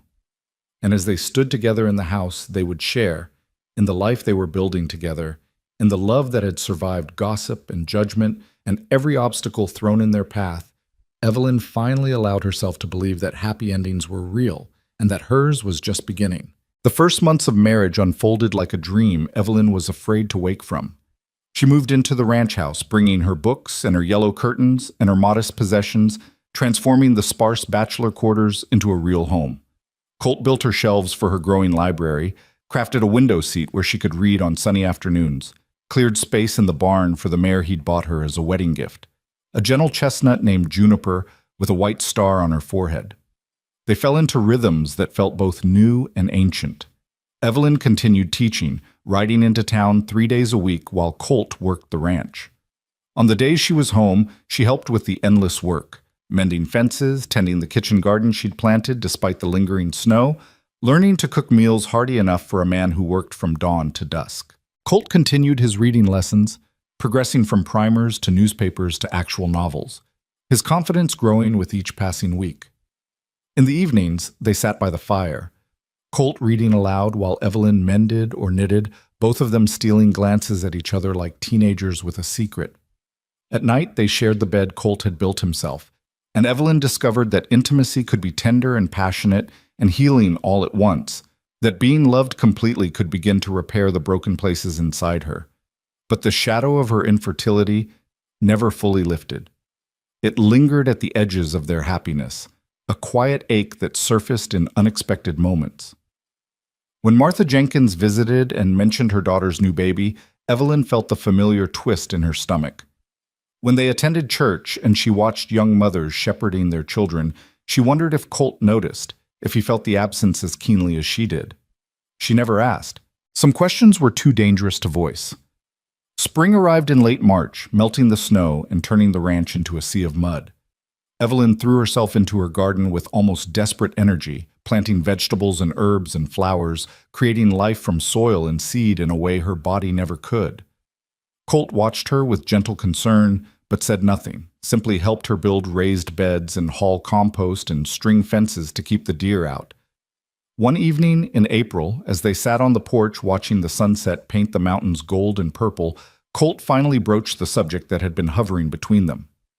"You've been quiet lately," he said, his arm around her shoulders. "More than usual. Something on your mind?" Evelyn was silent for a long moment, trying to find words for feelings she barely understood herself. "I'm happy," she said finally. "Happier than I ever thought I'd be. But sometimes I look around at what we're building, and I wonder what it's all for. What happens to this ranch when we're gone? Who inherits all this work we're putting in?" "We could adopt," Colt said quietly. "There are orphanages in Denver, children who need homes. We could give them a life here, a family." The suggestion should have filled Evelyn with hope, but instead she felt a complicated tangle of emotions she couldn't unravel. "Would that be enough for you? Raising someone else's children instead of your own?" Colt turned her to face him, his blue eyes serious. "Evelyn, I need you to hear this, really hear it. I didn't marry you hoping for children or planning to work around your condition. I married you because I love you exactly as you are. If we adopt someday, wonderful. If we don't, that's fine too. This ranch will go to whoever we choose to leave it to, or we'll sell it and donate the money to build a school. I don't care about legacy the way you think I do.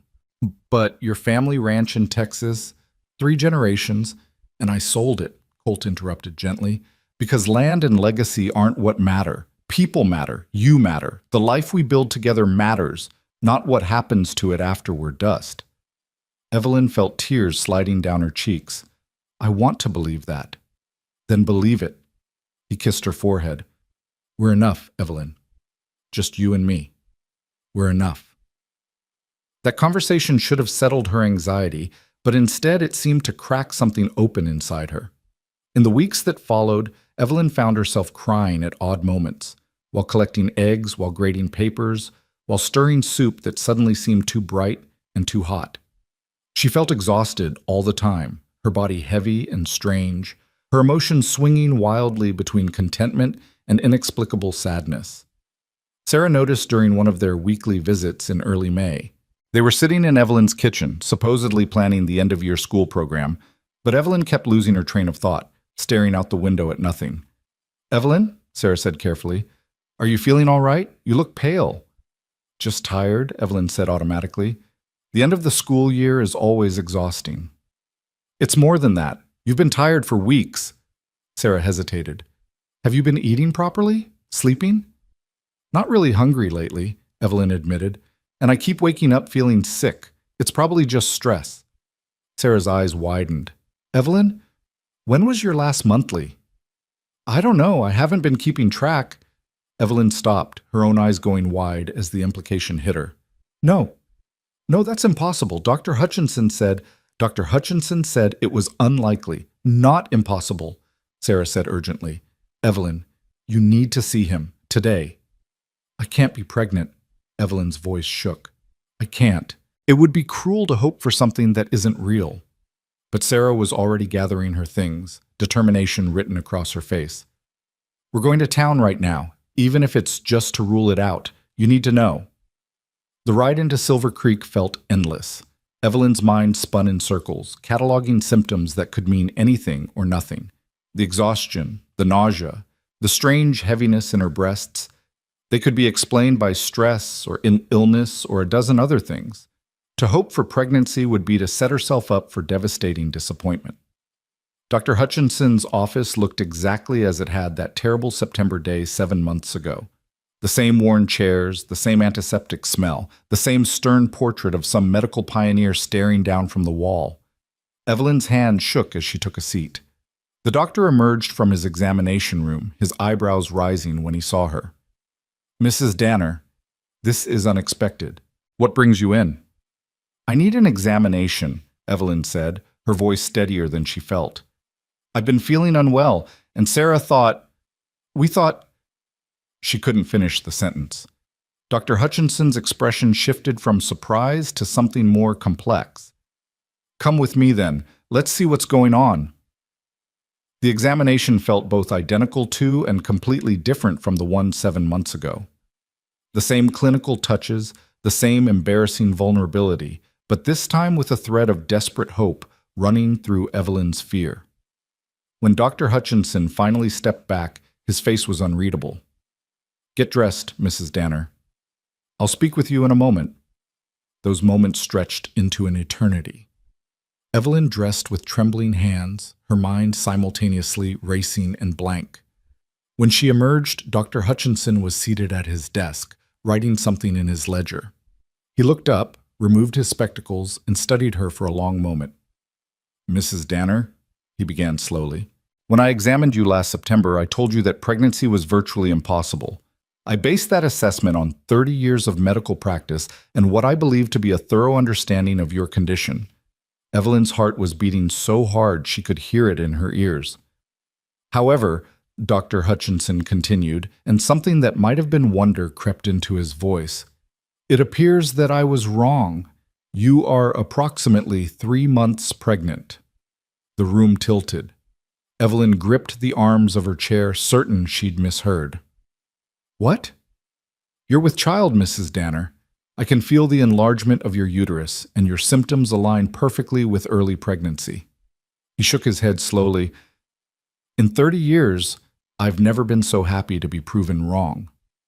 I don't know how this happened, whether my initial diagnosis was mistaken or whether this is simply a medical miracle. But the fact remains, you're going to have a baby. But you said I couldn't... I know what I said. Dr. Hutchinson's voice was gruff, but not unkind. And I believed it to be true. The malformation I observed should have made conception and implantation nearly impossible. Yet, here we are. Sometimes, Mrs. Danner, medicine doesn't have all the answers. Evelyn pressed her hands to her stomach, feeling nothing different yet, knowing everything had changed. Is the baby... Will it be all right? Can I carry it safely? The doctor's expression grew more serious. I won't lie to you. The same condition that should have prevented pregnancy could cause complications. You'll need to be careful. No heavy lifting, plenty of rest, immediate medical attention at any sign of bleeding or pain. The next 6 months will require caution and, frankly, a great deal of luck. But at this moment, you are pregnant with what appears to be a healthy fetus. I'm going to have a baby, Evelyn whispered. And suddenly she was crying, great heaving sobs that shook her entire body. I'm going to have Colt's baby. Dr. Hutchinson handed her a handkerchief, his own eyes suspiciously bright. Yes, you are. Now go tell that husband of yours before you faint from the shock. And Mrs. Danner, I'm truly happy for you both. Sarah was waiting in the outer room, jumping up the moment Evelyn emerged. One look at her friend's tear-stained, radiant face told her everything. Oh my God, Sarah breathed. Oh my God, Evelyn. They held each other in the doctor's waiting room, both crying and laughing, drawing curious stares from the other patients. Evelyn felt untethered from reality, like she might float away if Sarah wasn't anchoring her. "I need to tell Colt," Evelyn said when she could finally speak. "I need to go home right now and tell him." The ride back to the ranch was a blur. Evelyn pushed Juniper harder than she should have, then felt guilty and slowed down, remembering Dr. Hutchinson's warnings about caution. By the time she reached the ranch, the sun was setting and Colt was in the barn, tending to the horses after a day's work. He looked up when she burst in, his smile of greeting fading when he saw her expression. "Evelyn? What's wrong? Are you hurt? I need to tell you something." Evelyn dismounted clumsily, her legs shaking. "I saw Dr. Hutchinson today." Colt's face went pale. "Are you sick? Is it serious?" "I'm pregnant." The words hung in the air between them. Colt stared at her, uncomprehending, as if she'd spoken in a foreign language. "You're what?" "Pregnant. With child. I'm going to have a baby." Evelyn's voice broke. "Our baby, Colt. The doctor said it shouldn't be possible, but it is. I'm 3 months along." For a heartbeat, Colt didn't move. Then he dropped the brush he'd been holding and closed the distance between them in 2 strides, his hands coming up to cup her face. "Say it again," he demanded, his voice rough with emotion. "I'm pregnant. We're going to have a baby." Colt sank to his knees in the hay-strewn barn floor, his arms wrapping around Evelyn's waist, his face pressed against her stomach. His shoulders shook with sobs, great wrenching sounds that seemed torn from somewhere deep inside him. "Our baby?" he managed between sobs. "We're really going to have a baby?" "Yes." Evelyn ran her fingers through his hair, her own tears falling into the dark strands. "I know it's shocking. I'm still trying to believe it myself, but Dr. Hutchinson confirmed it. There's a baby, Colt. Our baby." He looked up at her, his face wet with tears, his blue eyes blazing with joy and wonder and something like awe. "I don't understand how this is possible. He said you couldn't—" "I know. He doesn't understand it either. He called it a miracle." Evelyn laughed shakily. "I'm terrified, Colt. Terrified something will go wrong, that I'll lose it, that this hope will be taken away. But for right now, in this moment, there's a baby growing inside me. Our baby." Colt rose to his feet, pulling her close, his hand spreading protectively over her still flat stomach. "A miracle," he repeated softly. "Our miracle." Then his expression shifted to concern. "Is it safe? Are you both all right? What did the doctor say?"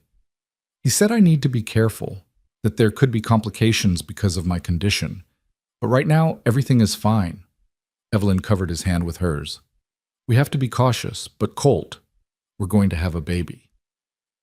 They stood like that in the dimming barn, holding each other, Colt's hand pressed to where their child was growing, both of them crying and laughing in equal measure.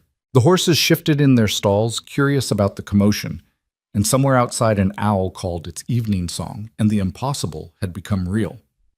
That night, Colt refused to let Evelyn do anything that might be remotely strenuous. He cooked dinner, badly, burning the biscuits and oversalting the beans, and insisted she rest on the settee with her feet up. He brought her extra pillows, worried aloud about whether she was warm enough, cold enough, comfortable enough. "Colt," Evelyn finally said, laughing despite her exhaustion. "I'm pregnant, not dying. I can still function." "I know, He ran a hand through his hair, looking adorably flustered. "I don't want anything to happen. After everything we've been through, after being told this was impossible, I'm terrified of losing it." "I am too," Evelyn admitted. "Every moment. But we can't live in fear for the next 6 months. We have to trust that if this baby has fought this hard to exist, it's not going anywhere." Colt sat beside her, pulling her into his arms. "When should we tell people?" "Not yet. Dr. Hutchinson said the first few months are the riskiest. Let's wait until we're sure everything is stable." Evelyn rested her head on his chest, listening to his heartbeat. "Besides, I want to keep this secret a little longer. Just you and me and our miracle." "Our miracle," Colt repeated, the words like a prayer. "God, Evelyn, I can't believe this is real." "Neither can I." The next weeks were a delicate balance of joy and anxiety. Evelyn continued teaching but found herself tiring more easily, needing afternoon naps that left her groggy but refreshed. Her stomach began to show the faintest swell, barely noticeable under her loose dresses but unmistakable to her own touch. Colt became even more protective, hovering and worrying, driving Evelyn to exasperation even as she loved him for it. Sarah kept the secret faithfully, though she could barely contain her excitement.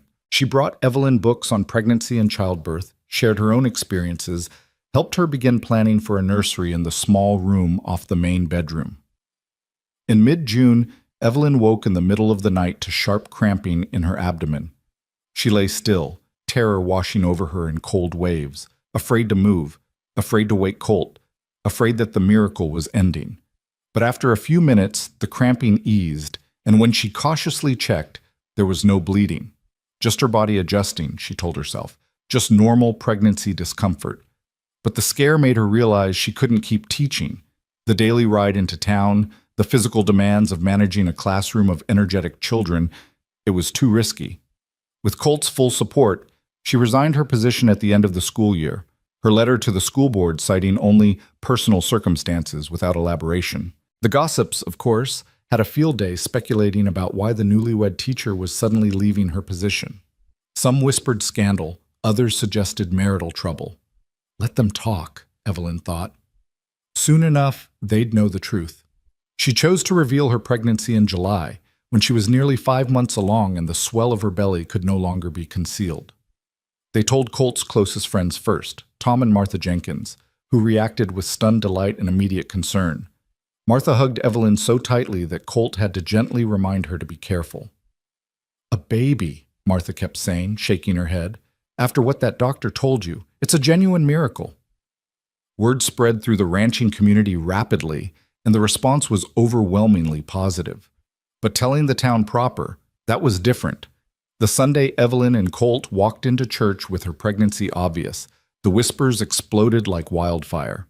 She could feel eyes on her swollen belly, heard the shocked murmurs, saw Mrs. Patterson's face go through a fascinating series of expressions. Surprise, disbelief, suspicion, and finally, sour disappointment that her predictions of Evelyn's barrenness had been proven wrong. After the service, as Evelyn and Colt made their way to their wagon, Mrs. Patterson intercepted them. "Mrs. Danner," she said, her voice dripping with false sweetness, "how wonderful that you're expecting, though one does wonder, given Dr. Hutchinson's very clear diagnosis, whether there might have been some misunderstanding about your condition." The implication was clear and vicious, that Evelyn had lied about being infertile to trap Colt into marriage, or worse, that the child wasn't his. Before Evelyn could respond, Colt stepped forward, his voice dangerously quiet. "Ma'am, I'm going to say this once and only once.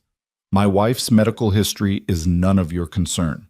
This baby is mine, is a gift we never expected, and if I hear you or anyone else suggesting otherwise, we'll be having a very different conversation. Are we clear?" Mrs. Patterson's face reddened, but she had the sense to back down.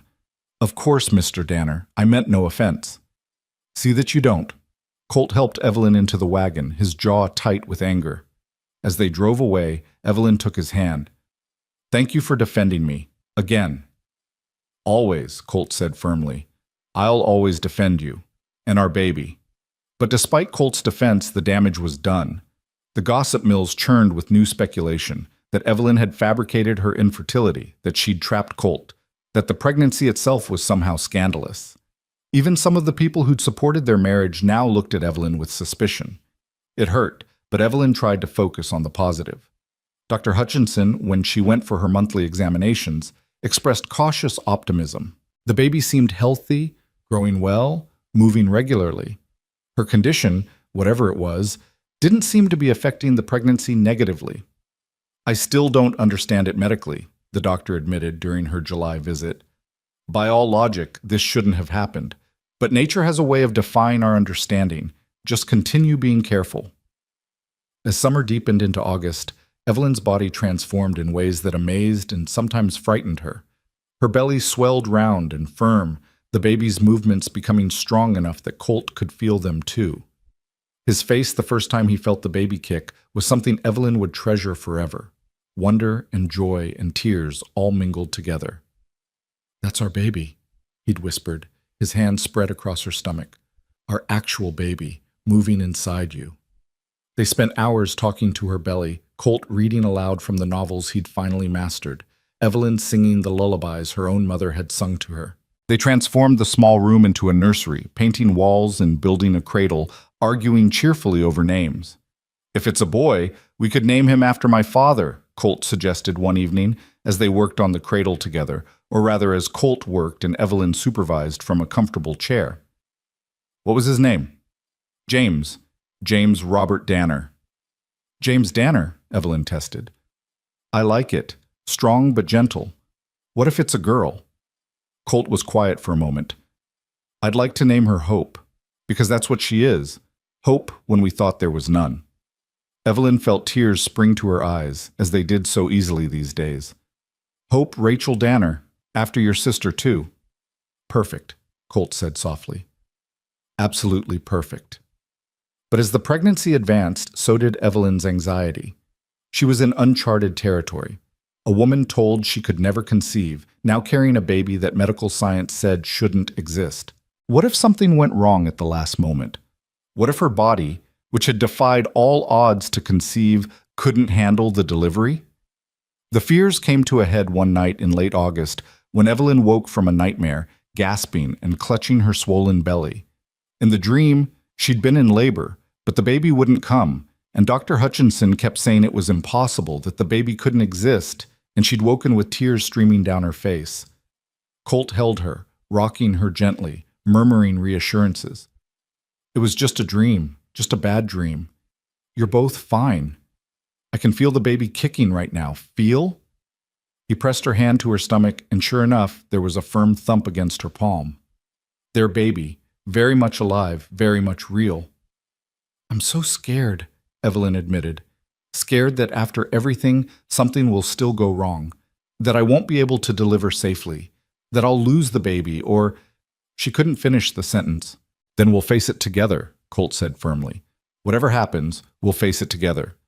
But Evelyn, you're the strongest woman I know. You've survived gossip and prejudice and heartbreak. You'll survive this too." "How can you be so sure?" "Because you have to," Colt said simply. "Because that baby needs you, and because I need you. So you're going to get through this, and in a few weeks we're going to be holding our miracle baby, and all this fear will just be a memory." Evelyn wanted to believe him, needed to believe him, so she nodded against his chest and let him hold her until sleep claimed her again, dreamless this time, peaceful. September arrived with cooler temperatures and the first hints of autumn color on the distant mountains. Evelyn was enormous now, moving slowly, her back aching constantly, her ankles swollen. Dr. Hutchinson examined her weekly now, his expression a mixture of professional concern and genuine fascination. "Any day now," he said during her first September visit. "The baby's positioned correctly. Everything looks as good as can be expected. When labor starts, send for me immediately. Given your condition, I want to be there from the beginning." That night, Colt insisted they stay close to the house. He'd already arranged for Tom Jenkins to be on call, ready to ride for the doctor the moment labor began. Everything was prepared: clean linens, boiled water, the cradle waiting in the nursery, tiny clothes that Sarah had helped sew. All they could do was wait. The contractions started on a Tuesday morning, subtle at first, just a tightening across her belly that Evelyn almost dismissed as the false labor she'd experienced before. But these didn't stop. They came in waves, growing gradually stronger, more regular. By noon, Evelyn was certain. "Colt," she called from the bedroom where she'd been resting. "I think it's time." She'd never seen him move so fast. Within minutes, Tom was racing toward town for Dr. Hutchinson, and Colt was helping Evelyn through the increasingly intense contractions, his face pale but determined. "You're doing great," he kept saying, even as she gripped his hand hard enough to bruise. "Just breathe through it. Dr. Hutchinson will be here soon." But the doctor seemed to take forever to arrive, and by the time his buggy finally rattled into the yard, Evelyn was in agony, the contractions coming hard and fast, her body demanding to push even as she knew it was too soon. Dr. Hutchinson examined her quickly, his expression grave. The baby's coming fast. Too fast. Mrs. Danner, I need you to listen to me very carefully and do exactly as I say." The next hours were a blur of pain and effort and fear. Colt stayed by her side the entire time, letting her crush his hand, wiping her forehead, murmuring encouragement, even as his own face reflected her terror. Dr. Hutchinson worked with grim efficiency, his instructions clipped and urgent. "Push now. Stop. Breathe. Again." Evelyn had never known such pain existed. Her body was tearing itself apart, and she was certain she was dying, certain the baby was dying, certain this was God's punishment for daring to hope for the impossible. "I can't," she sobbed at one point. "I can't do this anymore." "Yes, you can," Colt said fiercely, his face close to hers. "You're almost there, Evelyn. Our baby's almost here. Just a little more. Please, love. Just a little more." And then, when she thought she had nothing left to give, when she was ready to surrender to the darkness creeping at the edges of her vision, Dr. Hutchinson said, "One more push. Give me one more push." Evelyn bore down with everything she had left, a scream tearing from her throat. And suddenly, miraculously, the pressure ceased. There was a moment of absolute silence, and then the most beautiful sound Evelyn had ever heard. A baby's cry, loud and indignant and unmistakably alive. "It's a girl," Dr. Hutchinson said, his voice thick with emotion. "Mrs. Danner, you have a daughter." Through her tears and exhaustion, Evelyn watched as the doctor quickly cleaned the baby and wrapped her in a blanket. Then he placed the squirming, crying bundle in her arms, and Evelyn looked down at the tiny red face, the shock of dark hair, the perfect miniature fingers, and felt her heart crack open with a love so fierce it was almost painful. "Hope," she whispered. "Hope Rachel Danner." Beside her, Colt was sobbing openly, his hand trembling as he reached out to touch his daughter's tiny fist. Hope immediately grasped his finger with surprising strength, and Colt made a sound that was half laugh, half sob. "She's perfect," he managed. "Evelyn, she's absolutely perfect." 10 fingers, 10 toes, strong lungs, and a fighting spirit, Dr. Hutchinson said, his own eyes suspiciously bright as he worked to deliver the afterbirth. "Mrs. Danner, you've just accomplished something I would have sworn was medically impossible. I don't know how to explain what I've witnessed here today, except to call it exactly what you said it was. A miracle." As he continued his work, making sure Evelyn was recovering properly, checking for complications, Evelyn couldn't take her eyes off her daughter. Hope had stopped crying and was looking around with unfocused eyes, her tiny mouth working as if already searching for food. "She's hungry," Evelyn said wonderingly. "Then feed her," Dr. Hutchinson said with a smile. "Welcome to motherhood, Mrs. Danner." With Sarah's help, she'd arrived shortly after the birth, summoned by Tom. Evelyn managed to nurse Hope for the first time. The sensation was strange and wonderful and slightly painful, and when Hope latched on and began to feed with determined vigor, Evelyn felt tears streaming down her face again. "I'm a mother," she whispered to Colt, who sat beside her on the bed, his arm around her shoulders, his eyes never leaving his daughter. "I'm actually a mother." "You're an amazing mother," Colt corrected, kissing her temple. "You brought our miracle into the world. You fought for her every step of the way. And now she's here, and she's perfect, and we're a family." A family. The word that had once meant only pain and loss and impossibility now meant this: a tiny baby nursing at her breast, a husband holding them both with infinite gentleness, a home filled with love and hope and the promise of tomorrow. As evening fell and Dr. Hutchinson finally packed his instruments and prepared to leave, he paused at the bedroom door. "Mrs. Danner," he said quietly, "I owe you an apology. When I told you that you would never bear children, I spoke with certainty born of medical training and experience. But I failed to account for the one thing that no amount of medical knowledge can predict: the resilience of the human spirit and the mystery of creation itself. You've taught this old doctor a valuable lesson about humility." "You were doing your best with the knowledge you had," Evelyn said graciously. "And when it mattered most, you were here to help bring hope safely into the world. I'm grateful for that."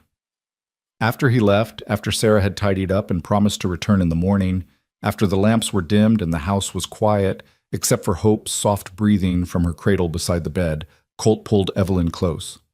How are you feeling? He asked softly. Exhausted. Sore. Like I've been trampled by a herd of cattle. Evelyn smiled. And happier than I ever thought possible. Me too. Colt looked over at the cradle where Hope slept, swaddled and peaceful. When I saw those men threatening you that night after the harvest fair, I thought that was the most scared I'd ever be. Then when you told me you were pregnant, I thought that was the most scared I'd ever be. But today, listening to you in labor, watching you fight to bring our baby into the world, that was true terror. But we made it through, Evelyn said. All three of us. All three of us, Colt echoed. Our family. They lay together in the darkness, listening to their daughter breathe, and Evelyn thought about the journey that had brought them here. From that terrible day in Dr. Hutchinson's office to this moment, from broken to beloved, from barren to mother, from despair to hope, it felt like a lifetime had passed. In some ways, it had. The woman she'd been then, afraid and alone and convinced her life was over, that woman was gone. In her place was someone stronger, someone who'd learned that medical diagnoses weren't destiny, that love could rewrite the future, that impossible things happened when you were brave enough to hope for them. In the cradle, Hope stirred and made a small sound, not quite a cry. Evelyn started to rise, but Colt was faster, lifting their daughter with careful gentleness and bringing her to Evelyn. I think someone's hungry again, he said, settling Hope into her mother's arms. As Evelyn nursed her daughter in the quiet darkness, Colt's hand resting protectively on her shoulder, she finally allowed herself to believe that this was real, that this happiness wouldn't be snatched away, that the whispers about her being barren and useless had been replaced by the soft sounds of a baby's contented feeding. They were a family now. Against all odds, despite every diagnosis and prediction, they were a family. And nothing, not gossip or prejudice or medical impossibility, could take that away from them. The first weeks of Hope's life passed in a blur of sleepless nights and overwhelming love. Evelyn discovered that motherhood was simultaneously the most exhausting and most fulfilling thing she'd ever experienced. Hope was a demanding baby, waking every few hours to nurse, crying with impressive volume when she was hungry or uncomfortable, but also capable of moments of such perfect peace that Evelyn would sit for hours just watching her sleep. Colt was a devoted father from the start, changing diapers without complaint, walking the floors with Hope when she was fussy, singing off-key lullabies that somehow always soothed her. He'd built a rocking chair and placed it by the bedroom window, and Evelyn spent countless hours there, nursing Hope, while watching the autumn colors deepen across the valley. The town's reaction to Hope's birth was mixed, as Evelyn had expected. Some people genuinely celebrated the miracle. Mrs. Henderson brought over a beautiful quilt she'd sewn, Sarah organized a parade of well-wishers bearing casseroles and baby clothes, and even Reverend Thomas came to offer his blessing, calling Hope a testament to God's mysterious grace. But others, particularly Mrs. Patterson and her circle, remained skeptical and unkind. The whispers persisted, that Evelyn had lied about her infertility, that she'd trapped Colt into marriage, even absurd suggestions that the baby wasn't his. Colt wanted to confront them directly, but Evelyn stopped him. "Let them talk," she said one evening as she nursed Hope in the rocking chair. "We know the truth. Dr. Hutchinson knows the truth. The people who matter believe us. The rest? They're just bitter people looking for reasons to be cruel." "It's not right," Colt muttered, pacing the bedroom.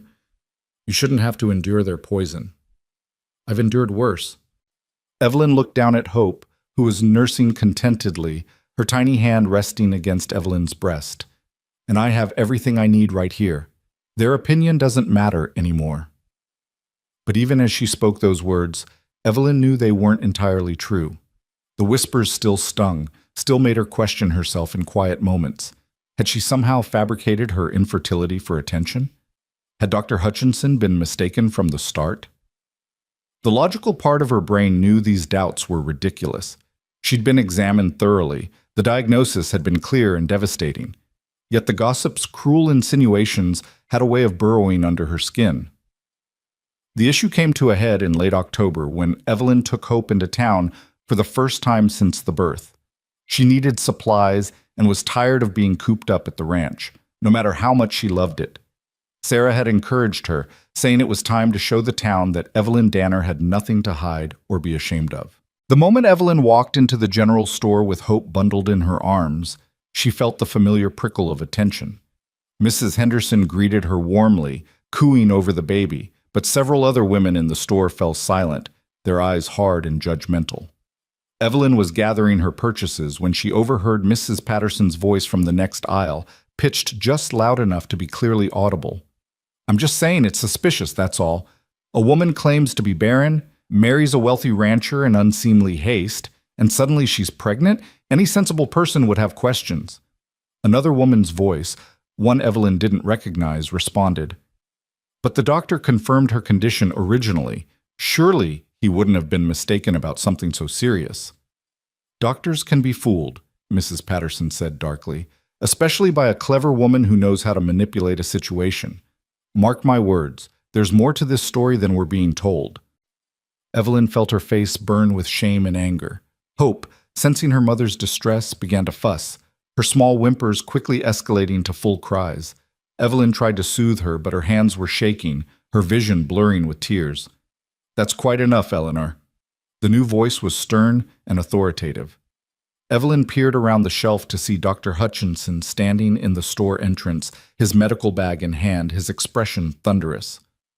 "Dr. Hutchinson," Mrs. Patterson said, her face paling slightly, "I was simply discussing—" "You were spreading malicious lies about my patient," the doctor interrupted coldly, "and I will not stand here and allow you to continue." He moved into the store, his presence commanding immediate attention. Every person present fell silent, watching the confrontation unfold. "I examined Evelyn Moore last September and diagnosed her with a congenital uterine malformation that made pregnancy virtually impossible," Dr. Hutchinson said, his voice carrying clearly through the store. "I use that word virtually because in medicine we learn never to say never, but I believed, based on 30 years of experience, that she would never conceive. I told her as much, and it broke her heart. I watched that diagnosis destroy her sense of self-worth and her hopes for the future." Mrs. Patterson opened her mouth to speak, but Dr. Hutchinson held up a hand. "I'm not finished. When Evelyn came to me 7 months ago suspecting pregnancy, I was skeptical. I examined her expecting to find some other explanation for her symptoms. But to my absolute astonishment, she was indeed pregnant. I have been monitoring her throughout this pregnancy, half expecting complications at every turn, unable to explain medically how this conception occurred. And yet 6 weeks ago, I delivered a healthy baby girl, a child that by all medical logic shouldn't exist." He paused, his eyes sweeping the crowd. "Now, you can choose to believe that this is some elaborate deception, that Evelyn somehow fooled me twice, once into believing she was infertile and once into believing she was pregnant. Or you can accept the simpler explanation, that sometimes, very rarely, medicine encounters something it cannot explain, something miraculous." "But," Mrs. Patterson tried again. "Mrs. Patterson, if you continue to spread these lies, I will be forced to discuss your medical history publicly as well. I'm sure your fellow townspeople would be fascinated to learn about the treatments you sought for your own fertility issues 20 years ago. Treatments that were, I might add, ultimately unsuccessful." The color drained from Mrs. Patterson's face. Around the store, several women looked away uncomfortably, and Evelyn realized with a shock that Mrs. Patterson's cruelty had been born from her own pain and failure. "I thought as much," Dr. Hutchinson said quietly. "Perhaps, Eleanor, you might consider that judging others harshly for their medical conditions is particularly hypocritical, coming from someone who struggled with similar issues." He turned to Evelyn, his expression softening. "Mrs. Danner, I apologize that you had to hear such ugliness. Please, let me walk you to your wagon." Evelyn, still stunned by the doctor's fierce defense, nodded mutely. As Dr. Hutchinson escorted her from the store, she heard Mrs. Henderson's voice ring out. "Eleanor Patterson, I've tolerated your mean-spirited gossip for years, but this is beyond the pale. You're no longer welcome in my establishment. Please leave." Outside, in the crisp autumn air, Evelyn finally found her voice. "Dr. Hutchinson, thank you. You didn't have to—" "Yes, I did." The doctor's face was stern. I failed you once by delivering a diagnosis that shattered your world. The least I can do is defend your reputation now. What Mrs. Patterson was insinuating is not just unkind, it's medically irresponsible and potentially slanderous. Hope had calmed in the fresh air and was now looking around with unfocused curiosity.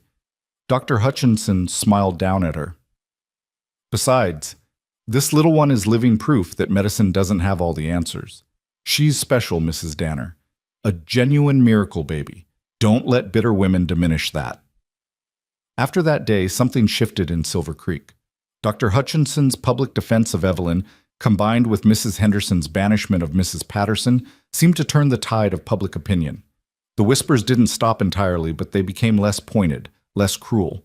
More people began stopping by the ranch to visit, to see the miracle baby, to offer congratulations that seemed genuine rather than suspicious. Even some of Mrs. Patterson's former allies distanced themselves from her, unwilling to be associated with someone who'd been publicly humiliated by the respected town doctor. Mrs. Patterson herself became increasingly isolated, her attempts at stirring up controversy falling on deaf ears. Winter arrived early again that year, and Evelyn found herself cherishing the enforced isolation. The ranch became their cocoon, their safe haven from the outside world.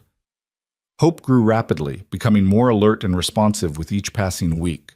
Her eyes, which had started unfocused and dark, began to lighten into a blue remarkably similar to Colt's. Her personality emerged. She was a happy baby, quick to smile, fascinated by everything around her. "She has your curiosity," Colt observed one evening, watching Hope track a dust mote floating in the lamplight with intense concentration. "Always studying things, trying to figure out how they work." "And your stubbornness," Evelyn replied with a laugh. "She knows exactly what she wants and isn't shy about demanding it." Christmas came and went in a blur of joy. It was Hope's first Christmas, and though she was too young to understand, Evelyn and Colt celebrated with fervor, decorating the house with pine boughs, roasting a goose, exchanging small gifts. Colt had carved a set of wooden blocks for Hope, each one carefully sanded smooth, and Evelyn had sewn her a warm winter coat from soft wool. On Christmas Eve, as they sat by the fire with Hope between them on the floor, exploring her new blocks with chubby fingers, Colt took Evelyn's hand. "A year ago today, we got married," he said softly. "Do you remember how scared we both were? How impossible all of this seemed?" "I remember thinking I didn't deserve to be so happy," Evelyn admitted. "That something would go wrong, that you'd realize you'd made a mistake." "And now?" Evelyn looked around their home, at the Christmas decorations, at their daughter happily gnawing on a wooden block, at her husband's face glowing in the firelight. "Now I think maybe I'm finally learning to accept that good things can last, that miracles don't have to be fragile." "Good," Colt said, kissing her hand, "because I have something to tell you." Evelyn's heart skipped. "What is it?" "Tom Jenkins approached me last week about buying some of his land, the parcel that borders our eastern fence. It would nearly double the size of our ranch." Colt's eyes were bright with excitement. "We could run more cattle, plant more crops, build something really substantial to pass on to Hope, and—" He paused, suddenly uncertain. "That is, if you'd want to consider—" "More children?" Evelyn finished softly. The thought had been hovering in her mind for weeks, but she'd been afraid to voice it. Afraid to seem greedy for wanting another miracle when one had already been granted. "I know it's probably impossible," Colt said quickly. "Dr. Hutchinson said Hope was a one-time miracle, but I can't help thinking that if it happened once, maybe it could happen again?" Evelyn smiled, feeling a familiar flutter of hope mixed with fear. "I've been thinking the same thing, but I'm also terrified.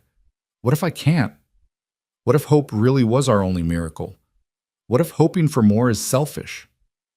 Colt pulled her close, careful not to disturb Hope, who had dozed off with the block still clutched in her hand. "Then hope is enough, more than enough. But if we're blessed with another child, I won't question it. I'll just be grateful." The conversation stayed with Evelyn through the winter months. She and Colt were careful not to prevent pregnancy, but also tried not to obsess over it. Months passed, January, February, March, and Evelyn told herself she was content with the family they had. Hope was thriving, becoming more active and vocal every day. By her first birthday in September, she was crawling everywhere, pulling herself up on furniture, babbling in a language only she understood. Then, in early October, Evelyn woke with familiar nausea. At first, she dismissed it as something she'd eaten, but when it continued for 3 days, then a week, she began to wonder. Her monthly cycle, which had returned a few months after Hope's birth, was late. Her breasts felt tender. She was exhausted despite getting decent sleep. She waited another week before mentioning it to Colt, afraid to hope, afraid to disappoint. "I think I might be pregnant again," she finally said one evening after Hope had been put to bed. Colt's fork clattered to his plate. "Are you sure?" "No, but the signs are there. The same ones I had with Hope." Evelyn twisted her napkin nervously. "I'm going to see Dr. Hutchinson tomorrow.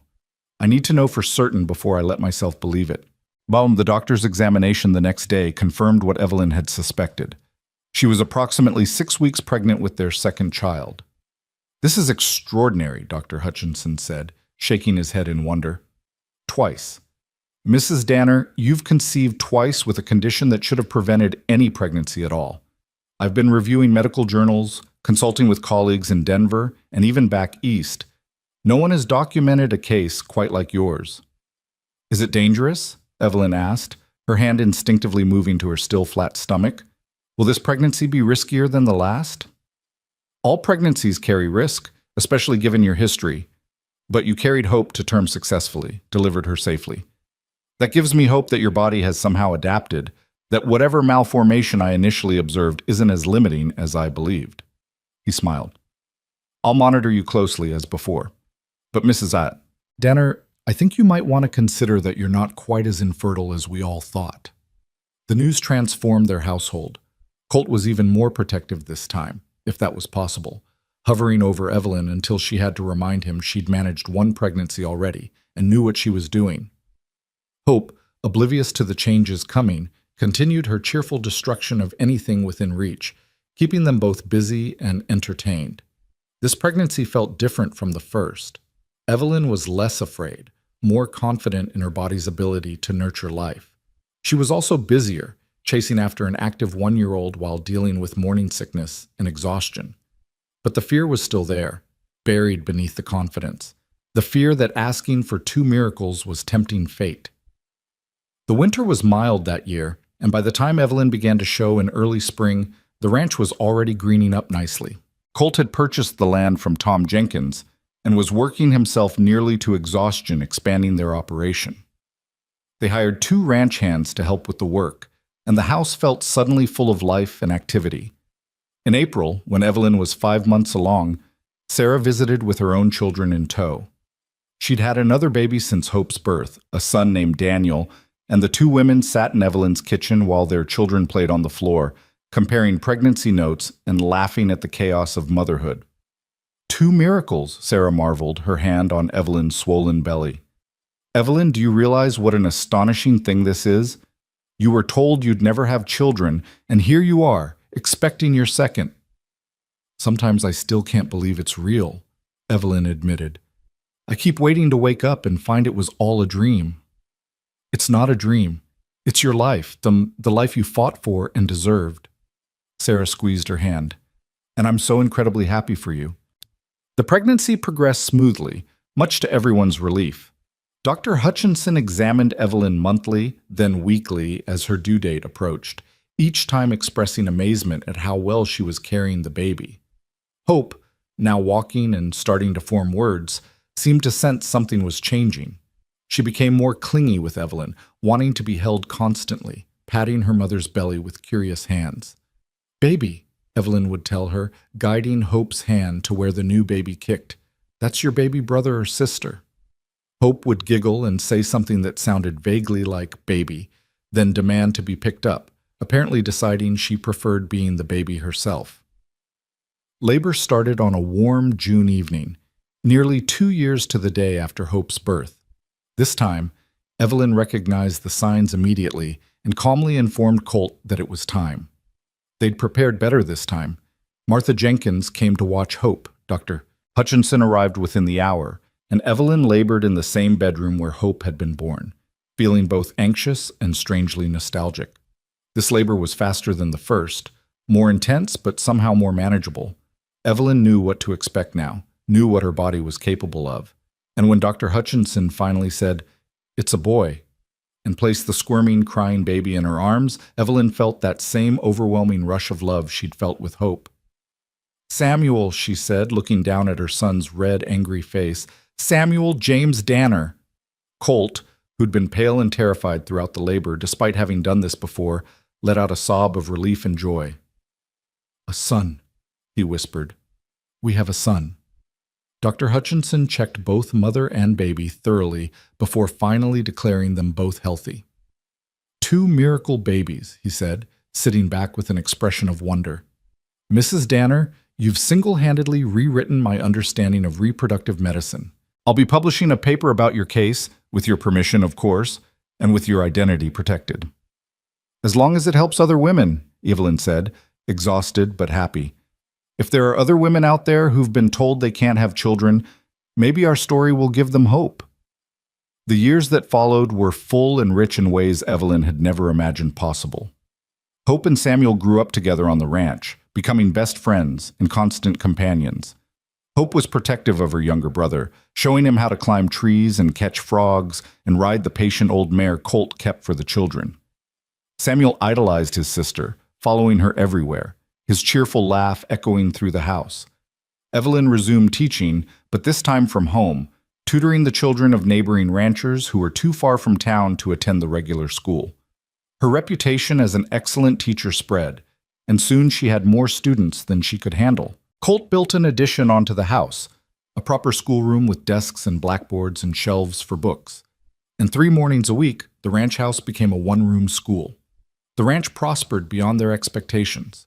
Colt's hard work and business sense, combined with the skills Evelyn had taught him, made them one of the most successful operations in the territory. They employed several ranch hands year-round, and during busy seasons even more. The house was expanded again and then again, growing from a simple ranch house into something approaching a manor. But success didn't change them fundamentally. They remained the same people who'd fallen in love over terrible coffee and reading lessons, who'd defied a town's gossip to build a life together. They still sat on the porch in the evenings, watching the sunset paint the mountains gold. They still read together by firelight. They still looked at each other across the dinner table with the same love and wonder they'd felt in those early days. And then, impossibly, miraculously, when Hope was 7 and Samuel was 5, Evelyn discovered she was pregnant again. 3 times, Dr. Hutchinson said, now elderly but still practicing. 3 children from a woman I diagnosed as permanently infertile. Mrs. Danner, you are a walking medical mystery, and I am in awe. This 3rd pregnancy resulted in twin girls, born on a snowy December morning when Evelyn was 42 years old. They named them Emma and Grace, and their arrival completed the family in ways Evelyn hadn't known were missing. Silver Creek had changed over the years as well. Mrs. Patterson had passed away, bitter and alone.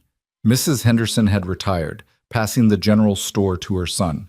New families had moved in, and the old gossips who'd made Evelyn's life miserable were either gone or silent. The story of the barren schoolteacher who'd borne 4 children had become local legend, told and retold until it took on mythic proportions. But for Evelyn, it was simply her life. The impossible life she'd built with Colt, brick by brick, choice by choice, miracle by miracle. 20 years after that terrible September day in Dr. Hutchinson's office, Evelyn stood on her porch watching her children play in the yard. Hope was 24 now, engaged to marry a good man from a neighboring ranch. Samuel was 22, working the ranch with his father, already proving to be a natural horseman and rancher. The twins were 13, still at home, still filling the house with noise and laughter and the particular chaos that only teenage girls could create. Colt emerged from his barn and walked across the yard toward her, his hair now touched with silver, his face weathered by years of outdoor work, but his eyes still that same brilliant blue that had captured her heart at the harvest fair so long ago. "What are you thinking about?" he asked, slipping his arm around her waist. "Everything," Evelyn said honestly. "That day Dr. Hutchinson told me I'd never have children. The weeks I spent convinced my life was over. Meeting you, being brave enough to hope again." She gestured at the scene before them. "All of this. Any regrets?" "Not a single one." Evelyn leaned into him, feeling the solid warmth of his body against hers. Well, maybe one. I regret every moment I spent believing I was broken or worthless or less than whole. You were never any of those things, Colt said firmly. Even before the children, even when we thought hope was impossible, you were always enough, Evelyn. I know that now. She turned to look at him. Do you ever wonder what our lives would have been like if I hadn't been able to have children? If hope really had been impossible? Colt was quiet for a moment, considering. Sometimes, he admitted, but not with regret. If we'd never had children, we would have found other ways to build a meaningful life. We would have traveled, maybe, adopted, poured ourselves into the ranch and the community. We would have been happy because we had each other. He smiled. The children are incredible gifts. Don't misunderstand me. But they're additions to what we already had, not the foundation of it. You're the foundation, Evelyn. You always were. How did I get so lucky? Evelyn whispered, tears pricking her eyes, though whether from emotion or simply the way her eyes watered more easily these days, she wasn't sure. Luck had nothing to do with it, Colt said, kissing her temple. You were brave. You took a chance on a cowboy who couldn't read properly and didn't give a damn what the town thought. You fought for happiness when everyone told you it was impossible. That's not luck, love. That's courage. In the yard, Hope called out to her siblings, organizing them into some game. Samuel pretended to protest, but quickly joined in, his laughter carrying clear across the evening air. The twins shrieked with delight, chasing their older brother around the yard. It was chaos and noise and exactly the kind of life Evelyn had mourned as impossible all those years ago. Do you remember what you said that night when those men threatened me? Evelyn asked. The night you proposed? I said a lot of things that night, Colt replied with a smile. You said you loved me exactly as I was, that you didn't care what I could or couldn't give you because I'd already given you purpose and joy and a reason to build a future. Evelyn turned in his arms to face him fully. I think about those words often, because they were true then, and they're still true now. The children are wonderful, but they're not why we work. We work because we chose each other when it was hard, when the world said it was foolish, when hope seemed impossible. We did choose each other, Colt agreed, and I'd make the same choice again every single day. They stood together on the porch as the sun set behind the mountains, painting the sky in shades of amber and rose and deep purple. The children's laughter echoed through the valley, and smoke rose from the chimney of the home they'd built together. In the distance, Evelyn could see the lights of Silver Creek beginning to glow as lamps were lit against the gathering darkness. It was an ordinary evening, the kind they'd shared thousands of times before. But it was also extraordinary. Proof that impossible things became possible when you were brave enough to hope for them, when you found someone who saw your worth, even when the world said you had none, when you chose love over fear. Come inside, Evelyn said finally, as the evening air grew cool. The children will be hungry, and I need to start supper. In a minute, Colt said, pulling her closer. I just want to stand here with you a little longer. So they stood, wrapped in each other's arms, watching their impossible family play in the yard of their impossible home, living their impossible life. And Evelyn thought about that young woman who'd walked out of Dr. Hutchinson's office, convinced her world had ended, and she wished she could go back and tell her that endings were sometimes just beginnings in disguise, that broken things could still bloom, that the whispers about being barren and alone would one day be replaced by laughter and love and a house full of miracles. But she couldn't go back, could only move forward. So she squeezed her husband's hand, called her children in for supper, and stepped into the warm, bright house that had been built on hope and love, and the stubborn refusal to accept that impossible meant never. And as the door closed behind them, shutting out the gathering night, Evelyn heard Hope's voice asking what was for dinner, Samuel's teasing response, the twins giggling, and Colt's deep laugh joining the chorus. This was her life. The life that shouldn't have existed, but did. The life that proved miracles weren't just real, they were worth fighting for, worth hoping for, worth believing in even when everyone said you were foolish. The woman they'd called barren had borne 4 children. The woman they'd pitied had found joy. The woman they'd whispered about had proven them all wrong.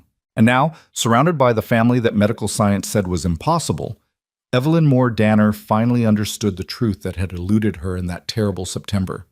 Her worth had never been tied to her ability to bear children, but somewhere along the way, bearing children had helped her see her own worth. It was a subtle distinction, but an important one. She hadn't needed children to be whole. She'd been whole all along.